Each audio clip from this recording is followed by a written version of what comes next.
যে আমার ওকে, উচিত হয় না, আমার মাপ চাওয়া উচিত, একটা গণমাফ কর্মসূচি হয়তো একটা পালন করা উচিত আমার। মানে এটা কেন বললেন, আমাকে খোঁচা দিলেন? না, খুঁজে দেয় না, আমি গণমাফ কর্মসূচি আমি না বুঝি নাই, দেন, আমার অসুবিধা নেই, হঠাৎ করে রিয়েলাইজ অসুবিধা হয়েছে, নেই, দেন, কারণ সবাই সারা দেন দেশে দেন সবাই এখন, দেন দেন দেন, সারা ঠিক দেশে আছে। সবাই যদি এখন আরে কার্পেট আপনি, উঠে নিয়ে আমি আসে আমি বলি মানে আপনি, হাসনাত, না আমিও না একজন আমি, হ্যাঁ, নাগরিক, আপনিও একজন নাগরিক, আপনার বাড়ি দেবিদ্বার, আমার বাড়ি মুরাদনগর, আপনি রাস্তার মধ্যে হাত দিয়ে খালেদ কার্পেট ভাই, ঢুকাইলে আমি এবং আপনি আমি আমি বলতেছেন, খুবই, আপনি আমি বলতেছেন ফ্রাস্ট্রেটেড ভাই। কেন না, ফ্রাস্ট্রেটেড, এটা কেন এটা বলেন? ভাই, আপনি আপনি কার্পেট রাস্তার মধ্যে, প্রথম প্রশ্নটা আপনি এটা করেন, রাস্তার মধ্যে এমন কার্পেট যাবে কেন? না রাস্তার মধ্যে কার্পেট যাবে হাত কেন দিয়ে সেই প্রশ্ন যদি আমি, সেই প্রশ্ন আমি করলাম, রাস্তার এখন আপনি মধ্যে, দ্বিতীয় প্রশ্নটা করতে রাস্তার দেন। মধ্যে, আপনি কি হ্যাঁ চাইতেছেন যে না, রাস্তার মধ্যে রাস্তার মধ্যে, কার্পেট আমি হাত দিয়ে রাস্তার উঠাবো? মধ্যে কি গায়ের জোরে নেওয়া মানে, অবস্থান। হ্যাঁ, গায়ের জোরে কি করছে, মানে কি করছে উত্তর গায়ের ঢাকায় জোরে? প্রশাসক নিয়োগ দিচ্ছে, দক্ষিণ ঢাকায় ইশরাককে ইয়াতে দেয় নাই, শপথ নিতে দেয় নাই। আমি আমি আমি যত না, শপথ নিতে দেন, এটা একটা সাবজুডিস ম্যাটার ছিল যে না কোনো তারপরে সাবজেক্টিস হচ্ছে ম্যাটার এখানে ছিল না, ওই সেটা হাইকোর্ট থেকে, সেটা হ্যাঁ, সেটেল তাহলে ম্যাটার ছিল। সেক্ষেত্রে উনি সেক্ষেত্রে বলছেন যে হ্যাঁ উনি আইন সেক্ষেত্রে উপদেষ্টার জন্য সেক্ষেত্রে ওয়েট করতেছেন, উনি বলছেন যে উনি আইন হ্যাঁ, উপদেষ্টার জন্য ওয়েট করতেছেন, যদিও খুব ভালোভাবে জানতেন সেক্ষেত্রে যে আইন সেক্ষেত্রে উপদেষ্টা আছেন হচ্ছে মন্ত্রণালয় এখন সাউথ আফ্রিকা। হাসান, আপনার কাছে কি মনে হয় যে এনসিপি অনেকগুলা দল? কারণ মানে নাহিদ, আক্তার, হাসনাত, সারজাইস, পাটোয়ারি বা তাসনিম জারা, সামান্থা বা তাসনুবার এনসিপি, এরা সব আলাদা আলাদা এনসিপি, আপনার কাছে এরকম মনে হয়? আমি, আপনি আপনি স্পেসিফিক উদাহরণ খুব ভালোবাসেন, আমি চাইলে আপনাকে অসংখ্য স্পেসিফিক উদাহরণ দিতে পারি। যেমন হেফাজতের সম্মেলনে ওকে আপনার ফাইন, অবস্থান, আবার আবার আবার ওকে আবার ফাইন, সেনাবাহিনী নিয়ে আপনার মন্তব্যের ক্ষেত্রে সার্জিসের একমত না হওয়া, এইটাকে ওকে ফাইন, শিষ্টাচার আন্ডারস্টুড, বহির্ভূত ওকে। বলা পাটোয়ারির। আবার ধরেন নারী ইস্যুতে আপনার অবস্থান বনাম এনসিপির অবস্থান, আপনাদের অবস্থান বনাম বিভিন্ন অবস্থান, হেফাজত, সেই ক্ষেত্রে কি আপনার আলাদা আলাদা দল কিনা? আপনি কি বুঝতে পারতেছেন আপনি যে নাগরিক দায়িত্বের কথা বলতেছেন? আমরা সকল নাগরিকরা যদি এরকম করে গিয়ে নাগরিক দায়িত্ব, আপনার বাড়ি দেবিদ্বার, আমার পাশের থানা, আমার মুরাদনগর, আমি গিয়ে যদি রাস্তার কার্পেটিং তুলতে থাকি, আপনি এটার কার্পেটিং তুলতে থাকবেন, ইঞ্জিনিয়ারকে ডাক দিয়ে বলবেন এই কাজ এখন বন্ধ করেন, আপনি ঠিকাদারকে বলবেন আপনার বাবা 50 বছর ধরে এর চেয়ে ভালো কাজ করে আসতেছে বা আপনি তার চেয়ে ভালো কাজ না করতেছেন, আমি, না না আমি আপনি এটা তার বলি চেয়ে নাই, বেশি বোঝেন। আমি বলি না, না না না আমি এটা বলি নাই, না আপনি, দেবিদ্বারে আপনি সড়কের কার্পেটিং, মানে নির্মম মানের সামগ্রী ব্যবহার করা সড়কের কাজ আপনি বন্ধ করে দিয়েছেন।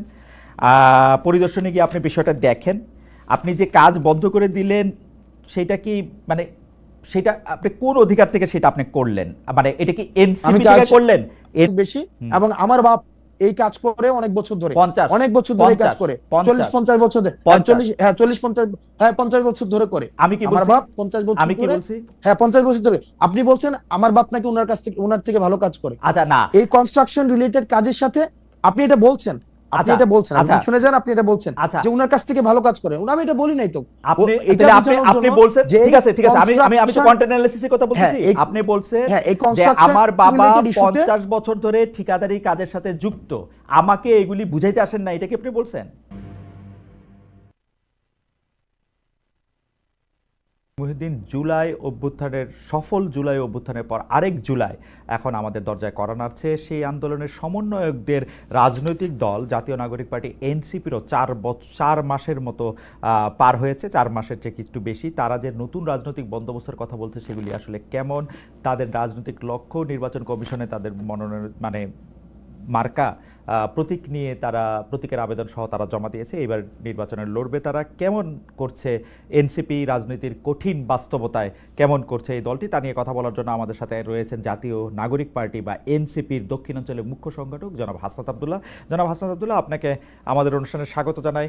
আপনি আমাদেরকে সময় দিয়েছেন আপনার এই নির্বাচনকালীন ব্যস্ততার মধ্যেও, নির্বাচনকালীন বলছি আমি, দল গোছানোরও ব্যস্ততার মধ্যে আপনি আমাদের সময় দিয়েছেন, সেজন্য আমাদের কৃতজ্ঞতা এবং শুভেচ্ছা জানবেন। আপনাকেও ধন্যবাদ। আসসালামু আলাইকুম। আমি জনাব হাসনাত আবদুল্লাহ, আমরা অনেকগুলি বিষয় নিয়ে আজকে কথা বলতে চাই, তবে আমরা ভালো করে বুঝতে চাই আপনাকে, এনসিপিকে, নতুন রাজনৈতিক দল যেহেতু, এবং এই এরকম একটা রাজনৈতিক দল হিসেবে গড়ে উঠছে, তারা আমাদেরকে কোন বাংলাদেশের স্বপ্ন দেখাচ্ছে বা দেখাতে পারছে, সেগুলি নিয়ে আমি আসলে একটু কথা বলতে চাই। তো আমি প্রথমে যেটি আমি আপনাকে জানতে চাই যে এনসিপি এখন নিবন্ধনের জন্য জমা দিয়েছে রাজনৈতিক দল হিসেবে। রাজনৈতিক দলের মানে এটা রাজনৈতিক দল তো ঘোষণা হয়েই গেছে, ইলেকশন করার জন্য একটু নিবন্ধিত হইতে হয়, সেই নিবন্ধনের জন্য জমা দিয়েছে, তার মানে অনেকখানি পথ পারও হয়েছে। আমার প্রশ্ন হচ্ছে, এনসিপি দলটাকে যারা নেতৃত্ব দিবেন বা সারাক্ষণ যারা সামনে থাকবেন, আমি যারা পদে পদবিতে থাকবেন, তারা কি এনসিপি থেকে বেতন নিবেন? ওকে, এক নম্বর বিষয় হচ্ছে যে সারাক্ষণ যারা পদে থাকবেন এই বিষয়টা হবে না, কারণ আমাদের যে এই গঠনতন্ত্রটা আমরা জমা দিয়েছি, আপনি যদি গঠনতন্ত্রটা নিশ্চয়ই আপনি দেখার সুযোগ হয়েছে, সেখানে আমরা আমরা কোন রাজনৈতিক দল বাংলাদেশে যেখানে আমাদের সভাপতি, সেক্রেটারি সহ আমাদের সংগঠনের প্রত্যেকটি পদ সেটি হচ্ছে রোটেট করে হবে যোগ্যতার ভিত্তিতে, এবং একটা টাইম ফ্রেম বেঁধে দেওয়া হয়েছে। আমি দেখেছি, আপনি যদি দেখেন, আমি দেখেছি হ্যাঁ খুবই ভালো করেছেন এটা 3 বছর। হ্যাঁ আমার তো প্রশ্ন হচ্ছে প্রথম দিকে যে 5 জন নেতৃত্বে দিবেন বা 10 জন নেতৃত্বে দিবেন তারা কি দল থেকে বেতন নেবেন কিনা 3 বছর থাকলেও? ওকে ফাইন, তো সেটা নিয়ে আমাদের নিজেদের মধ্যে কথা হয়েছে, কারণ আপনি জানবেন যে আমাদের দেশের দীর্ঘদিনের যে রাজনৈতিক যে সংস্কৃতি রয়েছে, সেই সংস্কৃতিতে দেখা যায় যে আমাদের দেশের রাজনীতিবিদদের অর্থনৈতিক স্বচ্ছতা নিয়ে সবসময় প্রশ্ন থাকে, এবং রাজনীতিবিদদের বেশিরভাগ ক্ষেত্রে রাজনীতিবিদদের অর্থনৈতিক স্বচ্ছতা থাকে না, এবং সেটা সম্ভবও হয় না। দেখেন আমাদের দেশে যেই রাজনৈতিক কালচার, একটা রাজনীতিবিদ সারাদিন সময় দিয়ে সে নিজে আবার নতুন কিছু করবে এবং সেখান থেকে তার জীবন সংস্থান হবে, সেটা অলমোস্ট নেক্সট টু ইম্পসিবল। তো সেই জায়গা থেকে হ্যাঁ সেটা সম্ভব না। আমাদের দেশে দেখা যায় অনেক রাজনীতিবিদ একই সাথে নাকি আমরা অতীতে দেখেছি, সে হচ্ছে মৎস্য চাষ করে গরুর ফার্মও দেয়, তারপর হচ্ছে তার আইটি ফার্মও থাকে, মানে এটা কিন্তু আমরা দেখেছি, আমরা একদম আমাদের অতীত, খুব নিকট অতীতে এই ধরনের আমাদের ঘটনা হয়েছে, এবং আমরা দেখেছি সারা বছর ধরে রাজনীতি করে কিন্তু বছর শেষে দেখা যায় ট্যাক্স ফাইলে হাজার কোটি টাকার মৎস্য জায়গা থেকে ইনকাম হচ্ছে। তো এই যে আমরা এক ধরনের দ্বিচারিতার একটা সংস্কৃতি, রাজনৈতিক ছিল না, কিন্তু আমরা ক্রাউড ফান্ডিং পলিসিতে আমরা গিয়েছি, এবং সেখানে আমরা একটা বিষয় নিয়ে আলোচনা চলছে বর্তমানে।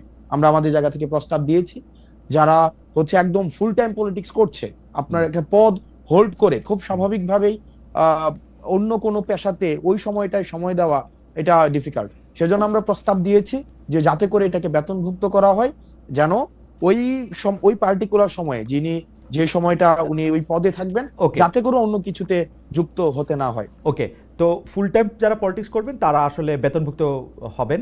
এটি আমরা কমিউনিস্ট পার্টিতে এর আগে দেখেছি, আমরা কমিউনিস্ট পার্টিতে এর আগে দেখেছি যে তারা ফুল টাইমার হলে তারা এরকম বেতন পাবেন। তো সেই ফুল টাইম কি আমরা প্রস্তাব যারা শুধু নেতৃত্ব দিবেন তারাই পাবেন, নাকি যারা কর্মী তারাও পাবেন? এটা কিভাবে ঠিক করা হবে? আপনারা প্রস্তাবটা কি দিয়েছেন?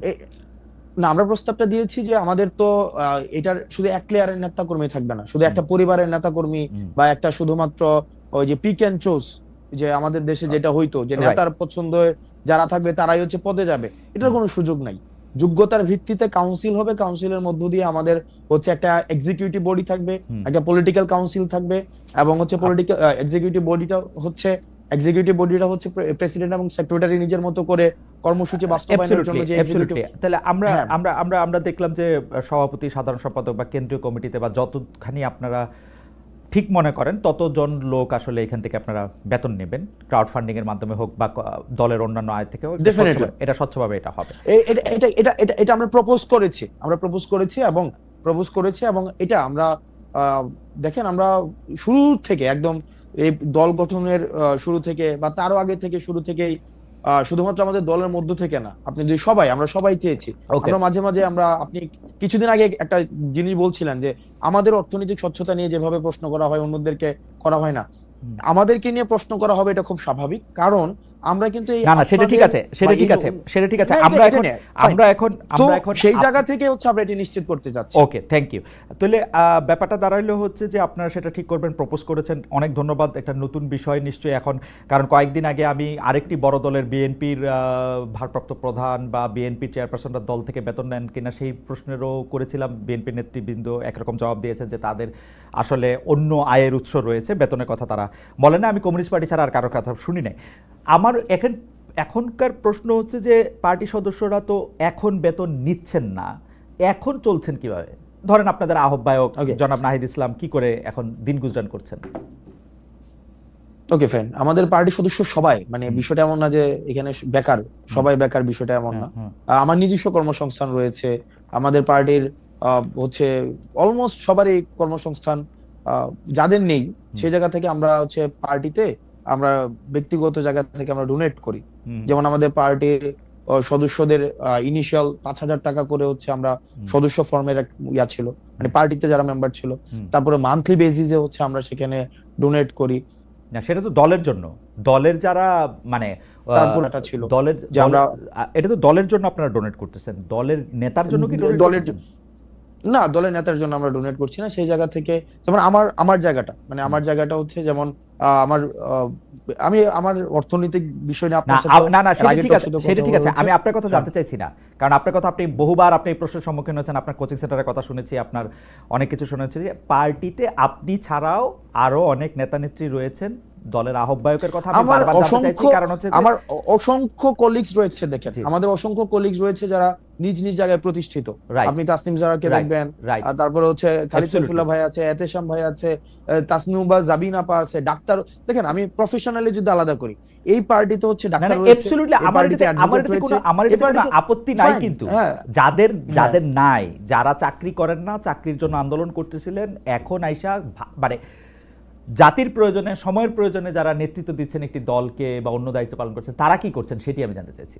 তাদের ক্ষেত্রে ব্যক্তিগত দল থেকে সাহায্য করা হচ্ছে কিনা বা টাকা দেওয়া হচ্ছে কিনা? একটা জিনিস দেখেন, সাংগঠনিক খরচের দায় দল নেয়। হ্যাঁ, একটা রাজনীতিবিদ সাংগঠনিক যে খরচটা করবে সেটা তো আপনার দল থেকে সেটা ব্যয়ভার বহন করা হয়। হুম, আমি কোথাও জায়গায় সফরে গেলাম, কোন হুম, একটা মিটিং অ্যারেঞ্জ করলাম, কোন একটা কর্মসূচি বাস্তবায়ন করলাম, এটা আমার অ্যাবসলিউটলি, দল দিবে। সে বেকার হোক, সে কিছু অ্যাবসলিউটলি, করুক আর না করে, এটা কিন্তু দল দিচ্ছে। অ্যাবসলিউটলি। এখন তার ব্যক্তি পরিসরের খরচ, সেটা সে কিভাবে সংস্থান করে, সেটা তার বাবা দিচ্ছে নাকি সে নিজে করছে, বা তার পারিবারিক সেই ধরনের সংস্থান রয়েছে কিনা, সেটা ব্যক্তি জানবেন। আমার মনে হয় যে আপনাদের দলের যে আহ্বায়ক আছেন, যে সদস্য সচিব আছেন, তারা কি করে আসলে মানে তারা তো দুইজনই, তারা প্রায় চাকরি শুরু করেন নাই, ছাত্র ছিলেন, তেমন ব্যবসার সাথে যুক্ত ছিলেন না, আমরা জানি। তারা কি করছেন এটি যদি সামনে আসতো, আমাদের তরুণরা এক ধরনের হ্যাঁ, সেটা সেটা নিয়ে ভিন্ন, সেটা নিয়ে কথা হতে পারে, কিন্তু আমাদের সাংগঠনিক যে খরচ, আমাদের আমি আহ্বায়ক সাংগঠনিক খরচের কথা আমি সেক্রেটারি, জানতে চাইছি না, সেটা সংগঠন। আমি জানতে চাইছি এখন যে রাজনীতি কার করার বাসার ক্ষেত্রে নতুন রাজনৈতিক দলের নেতৃবৃন্দ আসলে কিভাবে কার তাদের বাসার বাজার কিভাবে হয়, হ্যাঁ, কার বাসার বাজার কিভাবে হয়। ওনারা তো একদম যে ওনারা সিঙ্গেল সবকিছু ডিল করে, বিষয়টা এমন না। ওনাদের ফ্যামিলি সদস্য রয়েছে, ওনাদের পরিবারের সদস্য ওকে, রয়েছে, নিশ্চয়ই সেটা ওনারা ভালো বলতে আচ্ছা পারবেন। ঠিক আছে। আপনাদের পার্টিতে পূর্ণাঙ্গ কমিটি বলতে আমরা যেটা বুঝি, সভাপতি, সাধারণ সম্পাদক, যার কথা বলেছেন, সেটি কবে আসবে? আপনারা কি এই জায়গাগুলি ফাঁকা রাখছেন উপদেষ্টা মাহফুজ এবং উপদেষ্টা আসিফ ফিরে যেন আসলে সেটি হয়, সেটির জন্য? না এখনো কেন আহ্বায়ক না কমিটি? সেই না, আপনি উপদেষ্টা মাহফুজ, উপদেষ্টা হচ্ছে আসিফ, হুম, হুম, উনারা যে আমাদের পার্টিতে আসবে বা আদৌ রাজনীতি করবে কি করবে না, সেই সিদ্ধান্ত উনাদের। হুম, এমনও তো হতে পারে উনারা অন্য রাজনৈতিক দলে যেতে পারেন, এটা উনাদের সিদ্ধান্ত। যে উনাদের মতো করে আসলে এটা হবে, আমরা কি কোনো কাজ, এটা এক ধরনের রং পারসেপশন, এটা হুম। সম্পূর্ণ রং কি, পারসেপশন। মানে এবং আমি আপনাকে রং এটা পারসেপশন কেন? মানে রং উনারা তো পারসেপশন। উনারা তো আপনাদেরই মানে ভাই, বন্ধু, সহযোদ্ধা, সহনাগরিক।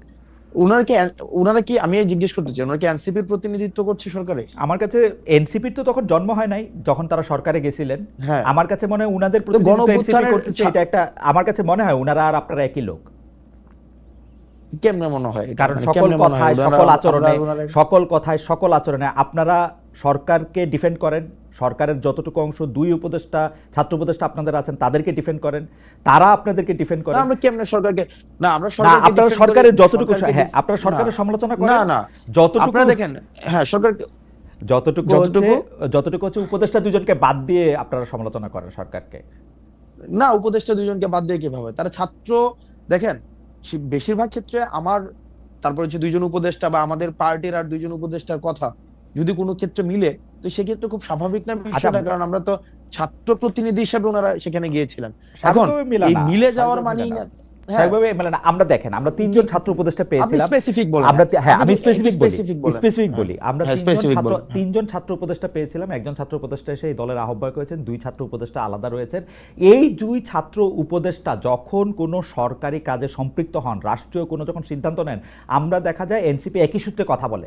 যেমন ধরা যাক, দক্ষিণ ঢাকা নিয়ে মেয়র কে হবেন, ইশাক হবেন নাকি অন্য কেউ হবেন, সেটাতে উপদেষ্টা আসিফ এবং এনসিপির কথা পুরোপুরি মিলে যায়। স্পেসিফিক যদি আরো উদাহরণ চান, তাহলে আমি এইরকম বলতে পারি যে কোনো একটা জায়গায় গিয়ে দেখেন, উপদেষ্টা আসিফ যদি হ্যাঁ, একটা সঠিক পজিশন নেন, একটা রাইট পজিশন নেয় কোন একটা বিষয়ে, হ্যাঁ, যে কোনো উপদেষ্টা, তো সেক্ষেত্রে এই পজিশনটাকে যদি আমরা এটাকে আবার acknowledge অ্যাবসলিউটলি, করি, তো সেক্ষেত্রে সেটা প্রবলেম অ্যাবসলিউটলি, কি? না না, অ্যাবসলিউটলি, কিন্তু কিন্তু কিন্তু বিষয়টা হচ্ছে, কোন রং পজিশন যদি নেয়, সেটাকে ব্লাইন্ডলি যদি কখনো এটাকে এন্ডোর্স করতাম, তাহলে সেই বিষয়টা হচ্ছে আপনি বলতে পারতেন যে আমরা হচ্ছে ওনারা আমাদের প্রতিনিধিত্ব করছে। এই পর্যন্ত, রাইট পজিশনে এই পর্যন্ত দুইজন উপদেষ্টা যে কোনো সবগুলি রাইট পজিশন নিয়েছেন। না না, যে সবগুলো রাইট পজিশন নিয়েছে মানে আপনি আপনি স্পেসিফিক বলেন, না না, এইভাবে আমি যদি স্পেসিফিক ধরেন বলবো এটা না, এবার মানে আপনি স্পেসিফিক বলেন ডিসকাশনটা ওয়াইড। আব্দুল্লাহ, না আপনি এবার না সব স্পেসিফিক বলেন। না না সব না সবগুলো তো রাইট এইবার আপনি বলেন যে সবগুলো উনাদের রাইট নেয় নাই, এইবার আপনারা বলেন যে কোন, সবগুলো রাইট নেয় নাই তো। এইবার আপনারা বলেন যে এই উপদেষ্টাদের মধ্যে কোন কাজের আপনারা সমালোচনা করেছেন, এই দুই উপদেষ্টার। দেখেন এই দুই উপদেষ্টার, দেখেন আমরা শুরু থেকে বলছি, দেখেন এই দুই উপদেষ্টার কাজকে, এক নাম্বার হচ্ছে আমাদের যে মাহফুজ আব্দুল্লাহর কাজ হচ্ছে আমাদের এই যে মিডিয়া, তারপর হচ্ছে উনি যোগাযোগ তথ্য প্রযুক্তি মন্ত্রণালয় উনি দেখেন। আমরা কিন্তু বারবার বলে আসছি, যেমন মিডিয়া নিয়ে আমরা বারবার করে বলে আসছি যে দুইজন আমাদের ছিলেন, একজন নাহিদ ছিলেন এবং মাহফুজ আব্দুল্লাহ ছিলেন, উনারা কিন্তু ফেল করছে, মাহফুজ আলম ছিলেন, উনারা ফেল করছে। কারণ এই যে মিডিয়া যেভাবে সন্ত্রাস ম্যানুফ্যাকচার করেছে বা বৈধতা উৎপাদন করেছে, সেটির জন্য প্রয়োজনীয় ব্যবস্থা নেওয়ার দায়িত্ব ছিল, সেটা নিতে পারে নাই। এই কথাগুলো কিন্তু আমরা সব সময় বলে আসছি, এই ব্যাপারগুলো কিন্তু আচ্ছা যাই হোক হাসান, আজকে অনেক প্রথম কথা হইলো আমি বলি, প্রথম কথা হইলো যে আপনি আমার চেয়ে অনেক স্মার্ট, আপনি যদি এখন শাক দিয়ে মাছ ঢাকতে চান তাহলে আমি এটা ইয়া করতে পারবো না। আমি বলতেছি যে আপনি মাহফুজের বা আসিফের কোন কাজের আপনি সমালোচনা করছেন? আপনি বলতেছেন যে যথেষ্ট পরিমাণে যে যারা হাসিনার আমলে সম্মতি উৎপাদন করছে তাদের বিরুদ্ধে যে ব্যবস্থা নেওয়া হয় নাই, সেইটা হলো মাহফুজের ব্যর্থতা বা আসিফের ব্যর্থতা। না না দেখেন আপনি, না অবশ্যই ব্যর্থতা। কেন মানে এখনো পর্যন্ত ওটা তো ওনার কাজ, এটার জন্য আবার আসিফকে দায়ী করা যাচ্ছে না। আসিফের কাজ হচ্ছে এলজিআরডি উনি দেখেন, উনি স্পোর্টস মিনিস্ট্রি দেখেন, আসিফ মাহমুদ এই দুইটা মন্ত্রণালয় দেখেন। এখন এই দুইটা মন্ত্রণালয়ের আপনি বলেন না যে কোন কোন বিষয়গুলা আপনি বলেন। আমি ইশাকের কথা বললাম, মেয়র ইশাকের ক্ষেত্রে আসিফের অবস্থান এবং সেই আসিফ জনাব আসিফ নজরুল দেখেন আসিফকে আমরা কি দেখেন আমি একজন প্রশাসক, আসিফকে কোনোভাবে উত্তর ঢাকায় প্রশাসক নিয়োগের ক্ষেত্রে আসিফের গাজোয়ারি অবস্থান আপনারা কোনোদিন প্রতিবাদ করেন না। এটা অন্য কোনো উপদেষ্টা হলে, অন্য কোনো সরকার হলে কি মানে কি জোয়ারি অবস্থান, গাজোয়ারি অবস্থান, গায়ের জোরে নেওয়া। মানে হ্যাঁ গায়ের জোরে কি করছে, মানে কি করছে? উত্তর ঢাকায় প্রশাসক নিয়োগ দিছে, দক্ষিণ ঢাকায় ইশাককে ইয়াতে দেন নাই, শপথ নিতে দেন নাই। আমি যত না শপথ নিতে দেন, এটা একটা সাবজুডিস ম্যাটার ছিল, যে কোনো সাবজুডিস ম্যাটার ছিল না, হাইকোর্ট থেকে সেটা সেটেল ম্যাটার ছিল। উনি বলছেন যে উনি আইন উপদেষ্টার জন্য ওয়েট করতেছেন, যদিও খুব ভালোভাবে জানতেন যে আইন উপদেষ্টা আছেন হচ্ছে এখন সাউথ আফ্রিকা, এবং আইন উপদেষ্টা আসার পরে বলছেন যে সময় পার হয়ে গেছে। এখন দেখেন না সময় পার হয়ে গেছে, এখন যে সেক্ষেত্রে যে মন্ত্রণালয়ের দায়িত্ব ছিলেন, এই মন্ত্রণালয়ের এটা বিষয় বা এটা হচ্ছে হাইকোর্টের বিষয়, তো হাইকোর্টের বিষয় হাইকোর্টের ম্যাটারটা সেটেল ছিল। এখন আসিফ মহোদয়, চেক ইট ব্যাক আব্দুল্লাহ, হাইকোর্টের আসিফ মহোদয় তার ইয়া অনুযায়ী আপনার এলজিআরডি তে উনি যেই ডিসিশন নেওয়া প্রয়োজন উনি এই ডিসিশন নিয়েছে। এটার যদি আপনার কোনো ধরনের, আমার প্রশ্ন এটা না, আমার প্রশ্ন এটা না জনাব আব্দুল্লাহ, এইটা আমার প্রশ্নই না। আমার প্রশ্ন হচ্ছে যে আপনারা যৌক্তিকভাবে উনাদের কাজের কোনো প্রতিবাদ করছেন না? আমার উত্তর, আমার ফাইন্ডিংস হচ্ছে না, আপনারা করেন নাই। আমরা বিকজ করেন নাই, কারণ হচ্ছে যে আপনারা তাদের বন্ধু, আমরা হচ্ছে এবং এনসিপির জন্য তারা জায়গা খালি রাখতেছে। দেখেন উনারা জুলাই গণ অভ্যুত্থানের প্রতিনিধি হিসেবে সেখানে গিয়েছে, ওনারা এনসিপির কোনো প্রতিনিধি হিসেবে সেখানে যায় নাই। কিন্তু জন্ম হয় না, প্রতিনিধি হিসেবে যাবে কেন? না তাহলে অথবা কি বা আমাদের কোনো প্রতিনিধি হিসেবে সেখানে যায় না, যে তাদের সাথে আমাদের বন্ধুত্বের সম্পর্ক, এক নম্বর বিষয়। দুই নম্বর বিষয়, যেভাবে বলা হচ্ছে যে তাদের জন্য জায়গা খালি করে রাখা হইতেছে, এটা কমপ্লিটলি একটা ভুল ধারণা। ঠিক আছে, আমরা আমাদের সংগঠন আমাদের নিজেদের মতো করে আগাচ্ছি, এবং এটা হচ্ছে আমরা আমাদের নিজেদের মতো করে, যখন হচ্ছে আমাদের কিছুদিন আগে হচ্ছে আমাদের গঠনতন্ত্র আমরা জমা দিয়েছি, কিছুদিন আগে হচ্ছে আমাদের রেজিস্ট্রেশনের বিষয় জমা দিয়েছি, আবার আমরা যখন হচ্ছে কাউন্সিল করে সেক্ষেত্রে আমাদের পূর্ণাঙ্গ হচ্ছে আমরা কমিটি দিব। সেই ক্ষেত্রে এটা কে আসছে কে গেছে কে আসবে না, এই সংগঠনে কি ইনক্লুড হবে? ওকে, কাউন্সিলটা কি আপনাদের অতি শীঘ্রই করার কোনো ইচ্ছা আছে, না কাউন্সিলটা আপনারা পরে করবেন? এটার ব্যাপারে কি সিদ্ধান্ত আছে? কাউন্সিল আপনারা কবে করবেন? মানে আমরা ইতিমধ্যে হচ্ছে রেজিস্ট্রেশনের বিষয়টা নিয়ে আমরা এতদিন কাজ করেছিলাম, আপনি জানেন জাস্ট 2 দিন আগে আমরা রেজিস্ট্রেশনের বিষয়টা সম্পন্ন করেছি। এখন অন্যান্য যে ফরওয়ার্ডিং যে বিষয়গুলো নিয়ে আছে সেগুলো নিয়ে আমরা আলোচনা করব। ওকে, তারপরে আমাদের কোনো এক্সিকিউটিভ মিটিং হয়নি। আপনি মানে কাউন্সিলটা কবে হবে সেই ব্যাপারে আপনাদের এখন এক্সিকিউটিভ মিটিং হওয়ার পরে তারপর আপনারা সিদ্ধান্ত নেন, ফের না? আমরা সিদ্ধান্ত নেব। আচ্ছা, রাজনৈতিক বা প্রশাসনিক অভিজ্ঞতা রয়েছে, দল প্রসঙ্গে আসি, রাজনৈতিক বা প্রশাসনিক অভিজ্ঞতা রয়েছে এমন কাউকে কি আপনারা সন্ধান করতেছেন? মানে আপনাদের দলে কি মানে আপনারা কোনো মুরব্বি চান, মানে যারা রাজনৈতিক বা প্রশাসনিক অভিজ্ঞতা রয়েছে, বা মানে এই ব্যাপারে কি ভাবনা আপনাদের, যে আপনারা কোনো আমরা ইতিমধ্যে হচ্ছে আমরা উপদেষ্টা, মানে আমাদের রাজনৈতিক দলের রাজনৈতিক উপদেষ্টা এবং অরাজনৈতিক উপদেষ্টা আমরা হচ্ছে চাই আমাদের পার্টিতে হচ্ছে ইনক্লুড হোক। সেটির জন্য হচ্ছে আমরা আহ, আমরা সিভি আহ্বানও করেছি। সেই জায়গা থেকে আমরা কথা বলছি, অনেকের সাথে আমাদের কথা হচ্ছে, এবং সেটা হচ্ছে আমরা যে ধরনের রাজনীতি করতে চাই এবং হচ্ছে বাংলাদেশ পন্থী রাজনীতি, সেক্ষেত্রে অনেক সিনিয়র হচ্ছে আপনি যাদেরকে বললেন হয়তো সিনিয়র রাজনীতিবিদ রয়েছে, বুদ্ধিজীবী রয়েছে, এর লেখক মধ্যে রয়েছে, এর বা মধ্যে কি হচ্ছে রিটায়ার্ড। বুঝতে পারছি, এর মধ্যে কি আপনারা আসলে আদর্শগতভাবে কোনো রাজনৈতিক বা প্রশাসনিক ব্যক্তিত্ব আপনাদের মাথায় আছে, যে যেমন ধরেন বিএনপির কেউ বা জামায়াতের কেউ, বা ধরেন আন্দালিব রহমান পার্থ বা ডক্টর মোহাম্মদ ইউনূস, মানে আদর্শ হিসেবে আপনারা কাউকে সামনে রাখছেন? ধরেন বিএনপি তারেক আমি রহমান বুঝি না সাহেবের আপনার মতো কথা, একজনকে বুঝি না। চান, বা জামায়াতের শফিকুর রহমানের মতো, বা জনাব আন্দালিব রহমান পার্থের মতো, বা ডক্টর মোহাম্মদ ইউনূসের মতো? ওকে, সেক্ষেত্রে আমরা হচ্ছে যারা আমাদের সাথে, মানে আমরা যেই এখানে তো হচ্ছে ডক্টর মোহাম্মদ ইউনূস, তারপরে হচ্ছে ডক্টর মোহাম্মদ ইউনূস তো হচ্ছে অন্তর্বর্তীকালীন সরকারের প্রধান। এক্ষেত্রে একটা হচ্ছে তার আপনার একটা মতো, তার মানে মতো, অনেকের মানে একটাই তার আছে। মতো, মানে আন্তর্জাতিকভাবে পরিচিত, ওয়েস্টার্ন দেখেন, এডুকেটেড, আমরা ওরকম আমরা কাউকে আমাদের কিনা? আমাদের অ্যাডভাইজরদের, হ্যাঁ আমাদের অ্যাডভাইজরদের আমরা হচ্ছে যাদেরকে আমরা অ্যাডভাইজর নিতে চাই, আমরা একটা স্ট্যান্ডার্ড আমরা বলেছি যে হয়তো রিটায়ার্ড কোনো অফিসার হইতে পারে, বুদ্ধিজীবী হইতে পারে, লেখক হইতে পারে, রাজনৈতিক অভিজ্ঞতা সম্পন্ন মানুষ হইতে পারে। এখন এটাকে ইন্ডিভিজুয়াল ইন্ডিভিজুয়াল আমরা কোনো ক্যারেক্টারাইজেশন করতে যাচ্ছি না, একদম যে এমসিকিউ কোশ্চেনের মতো যে ডক্টর মোহাম্মদ শফিকের মতো হইতে হবে, আচ্ছা, অথবা হচ্ছে তারেক জিয়া ইন্ডিভিজুয়ালি সাহেবের কোনো মতো হইতে হবে, এরকম ইন্ডিভিজুয়াল কোনো ক্যারেক্টারিস্টিক না। আপনার? ইন্ডিভিজুয়ালি আচ্ছা, আমি না, একটু হ্যাঁ। মানে একটু বোঝার জন্য আমি একটু বলতে চেষ্টা করতেছি, আপনারা এই যে রাজনৈতিক বা মানে আপনারা যে উপদেষ্টা চাইতেছেন, তাদের কি আসলে আপনাদের মনের মধ্যে তো নিশ্চয়ই একটা ক্রাইটেরিয়ন আছে যে আপনারা কিভাবে কিরকম একজন মানুষ চান? সেই তিনি কি একজন রিটায়ার্ড আমলা, তিনি কি একজন রিটায়ার্ড সামরিক অফিসার, তিনি কি একজন বিদেশে থাকেন কিন্তু রাজনীতিতে বড় ভূমিকা রাখেন, কলাম লেখেন, এরকম একজন ওয়েস্টার্ন এডুকেটেড আন্তর্জাতিক বিশ্বের ডার্লিং ডক্টর মোহাম্মদ ইউনূসের মতো ওরকম কেউ? কাকে চায়, কাকে চিন্তা করতেছেন আপনারা? আমি নামটা আমরা সব বলছি হচ্ছে ধরনের ব্যক্তি আমরা আমরা আমরা সব ধরনের, আপনি যতগুলো হচ্ছে ক্রাইটেরিয়া বললেন, সব ধরনের মানুষগুলোকেই আমরা উপদেষ্টা হিসেবে চাই, উপদেষ্টা হিসেবে চান তাদের সব দলের ধরনের। দলের কারণ একটা দলের একটা মধ্যে, রাজনৈতিক দলে মানে আচ্ছা, একটা রাজনৈতিক দলে একটা রাজনৈতিক ওকে, দলের সব ধরনের লোকদের যে চান। বিভিন্ন ধরনের রাজনৈতিক দলের অনেক কাজ থাকে, ওকে, পলিসি মেকিং এর কাজ থাকে, পলিসি এক্সিকিউশনের কাজ থাকে। ওকে, এখানে একটা রাজনৈতিক দলের অনেক ধরনের কাজ এই আছে, সেই জায়গা উপদেষ্টাদের থেকে আপনাদের হচ্ছে দলের অভিজ্ঞতা হায়ারার্কিতে, সম্পন্ন মানুষ আমরা চাই। আপনাদের দলের হায়ারার্কিতে এই উপদেষ্টাদের অবস্থান কিরকম হবে, আপনার উপরে না আপনার নিচে? আমরা আমরা আমরা একটা অ্যাডভাইজরি প্যানেল করব, আমরা একটা মানে অ্যাডভাইজরি প্যানেল করব। যেমন ধরুন আমাদের দেখেন, আমরা আমরা বলছি দেখেন, অ্যাডভাইজর প্যানেল থাকবে আমাদের, একটা হ্যাঁ, পলিটিক্যাল কাউন্সিল থাকবে, পলিটিক্যাল কাউন্সিলটা সবার উপরে থাকবে। ওকে, এই পলিটিক্যাল কাউন্সিলের আন্ডারে থাকবে আমাদের প্রেসিডেন্ট সেক্রেটারি, হ্যাঁ, এবং প্রেসিডেন্ট সেক্রেটারি হচ্ছে আমাদের একটা হচ্ছে এক্সিকিউটিভ বডির মধ্য দিয়ে তারপর ওকে, হচ্ছে কার্যক্রম পরিচালনা করবেন।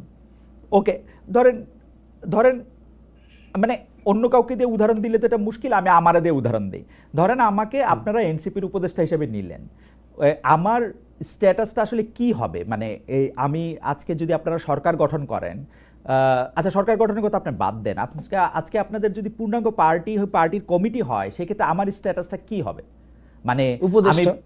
না বুঝলাম, সেই উপদেশটা কি সহসভাপতির উপরে, সহসভাপতির নিচে, সভাপতির উপরে, সম্পাদকের নিচে, কিরকম?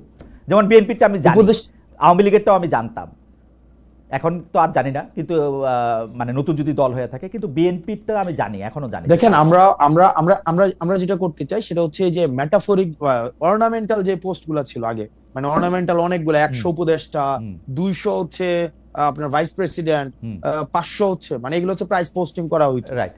আমরা অতীতের, আমি নাম মেনশন করছি না, অতীতের যে রাজনৈতিক দলগুলো অনেকেই এই প্রাইস পোস্টিং এর জন্য বা অনেককে হচ্ছে খুশি করার জন্য এইভাবে হচ্ছে 150 সদস্য বিশিষ্ট উপদেষ্টা পরিষদ, যারা হচ্ছে এই পদটা নিয়ে বিভিন্ন জায়গায় জাস্ট ঘোরাফেরা করতো, আলটিমেটলি ফাংশনাল না।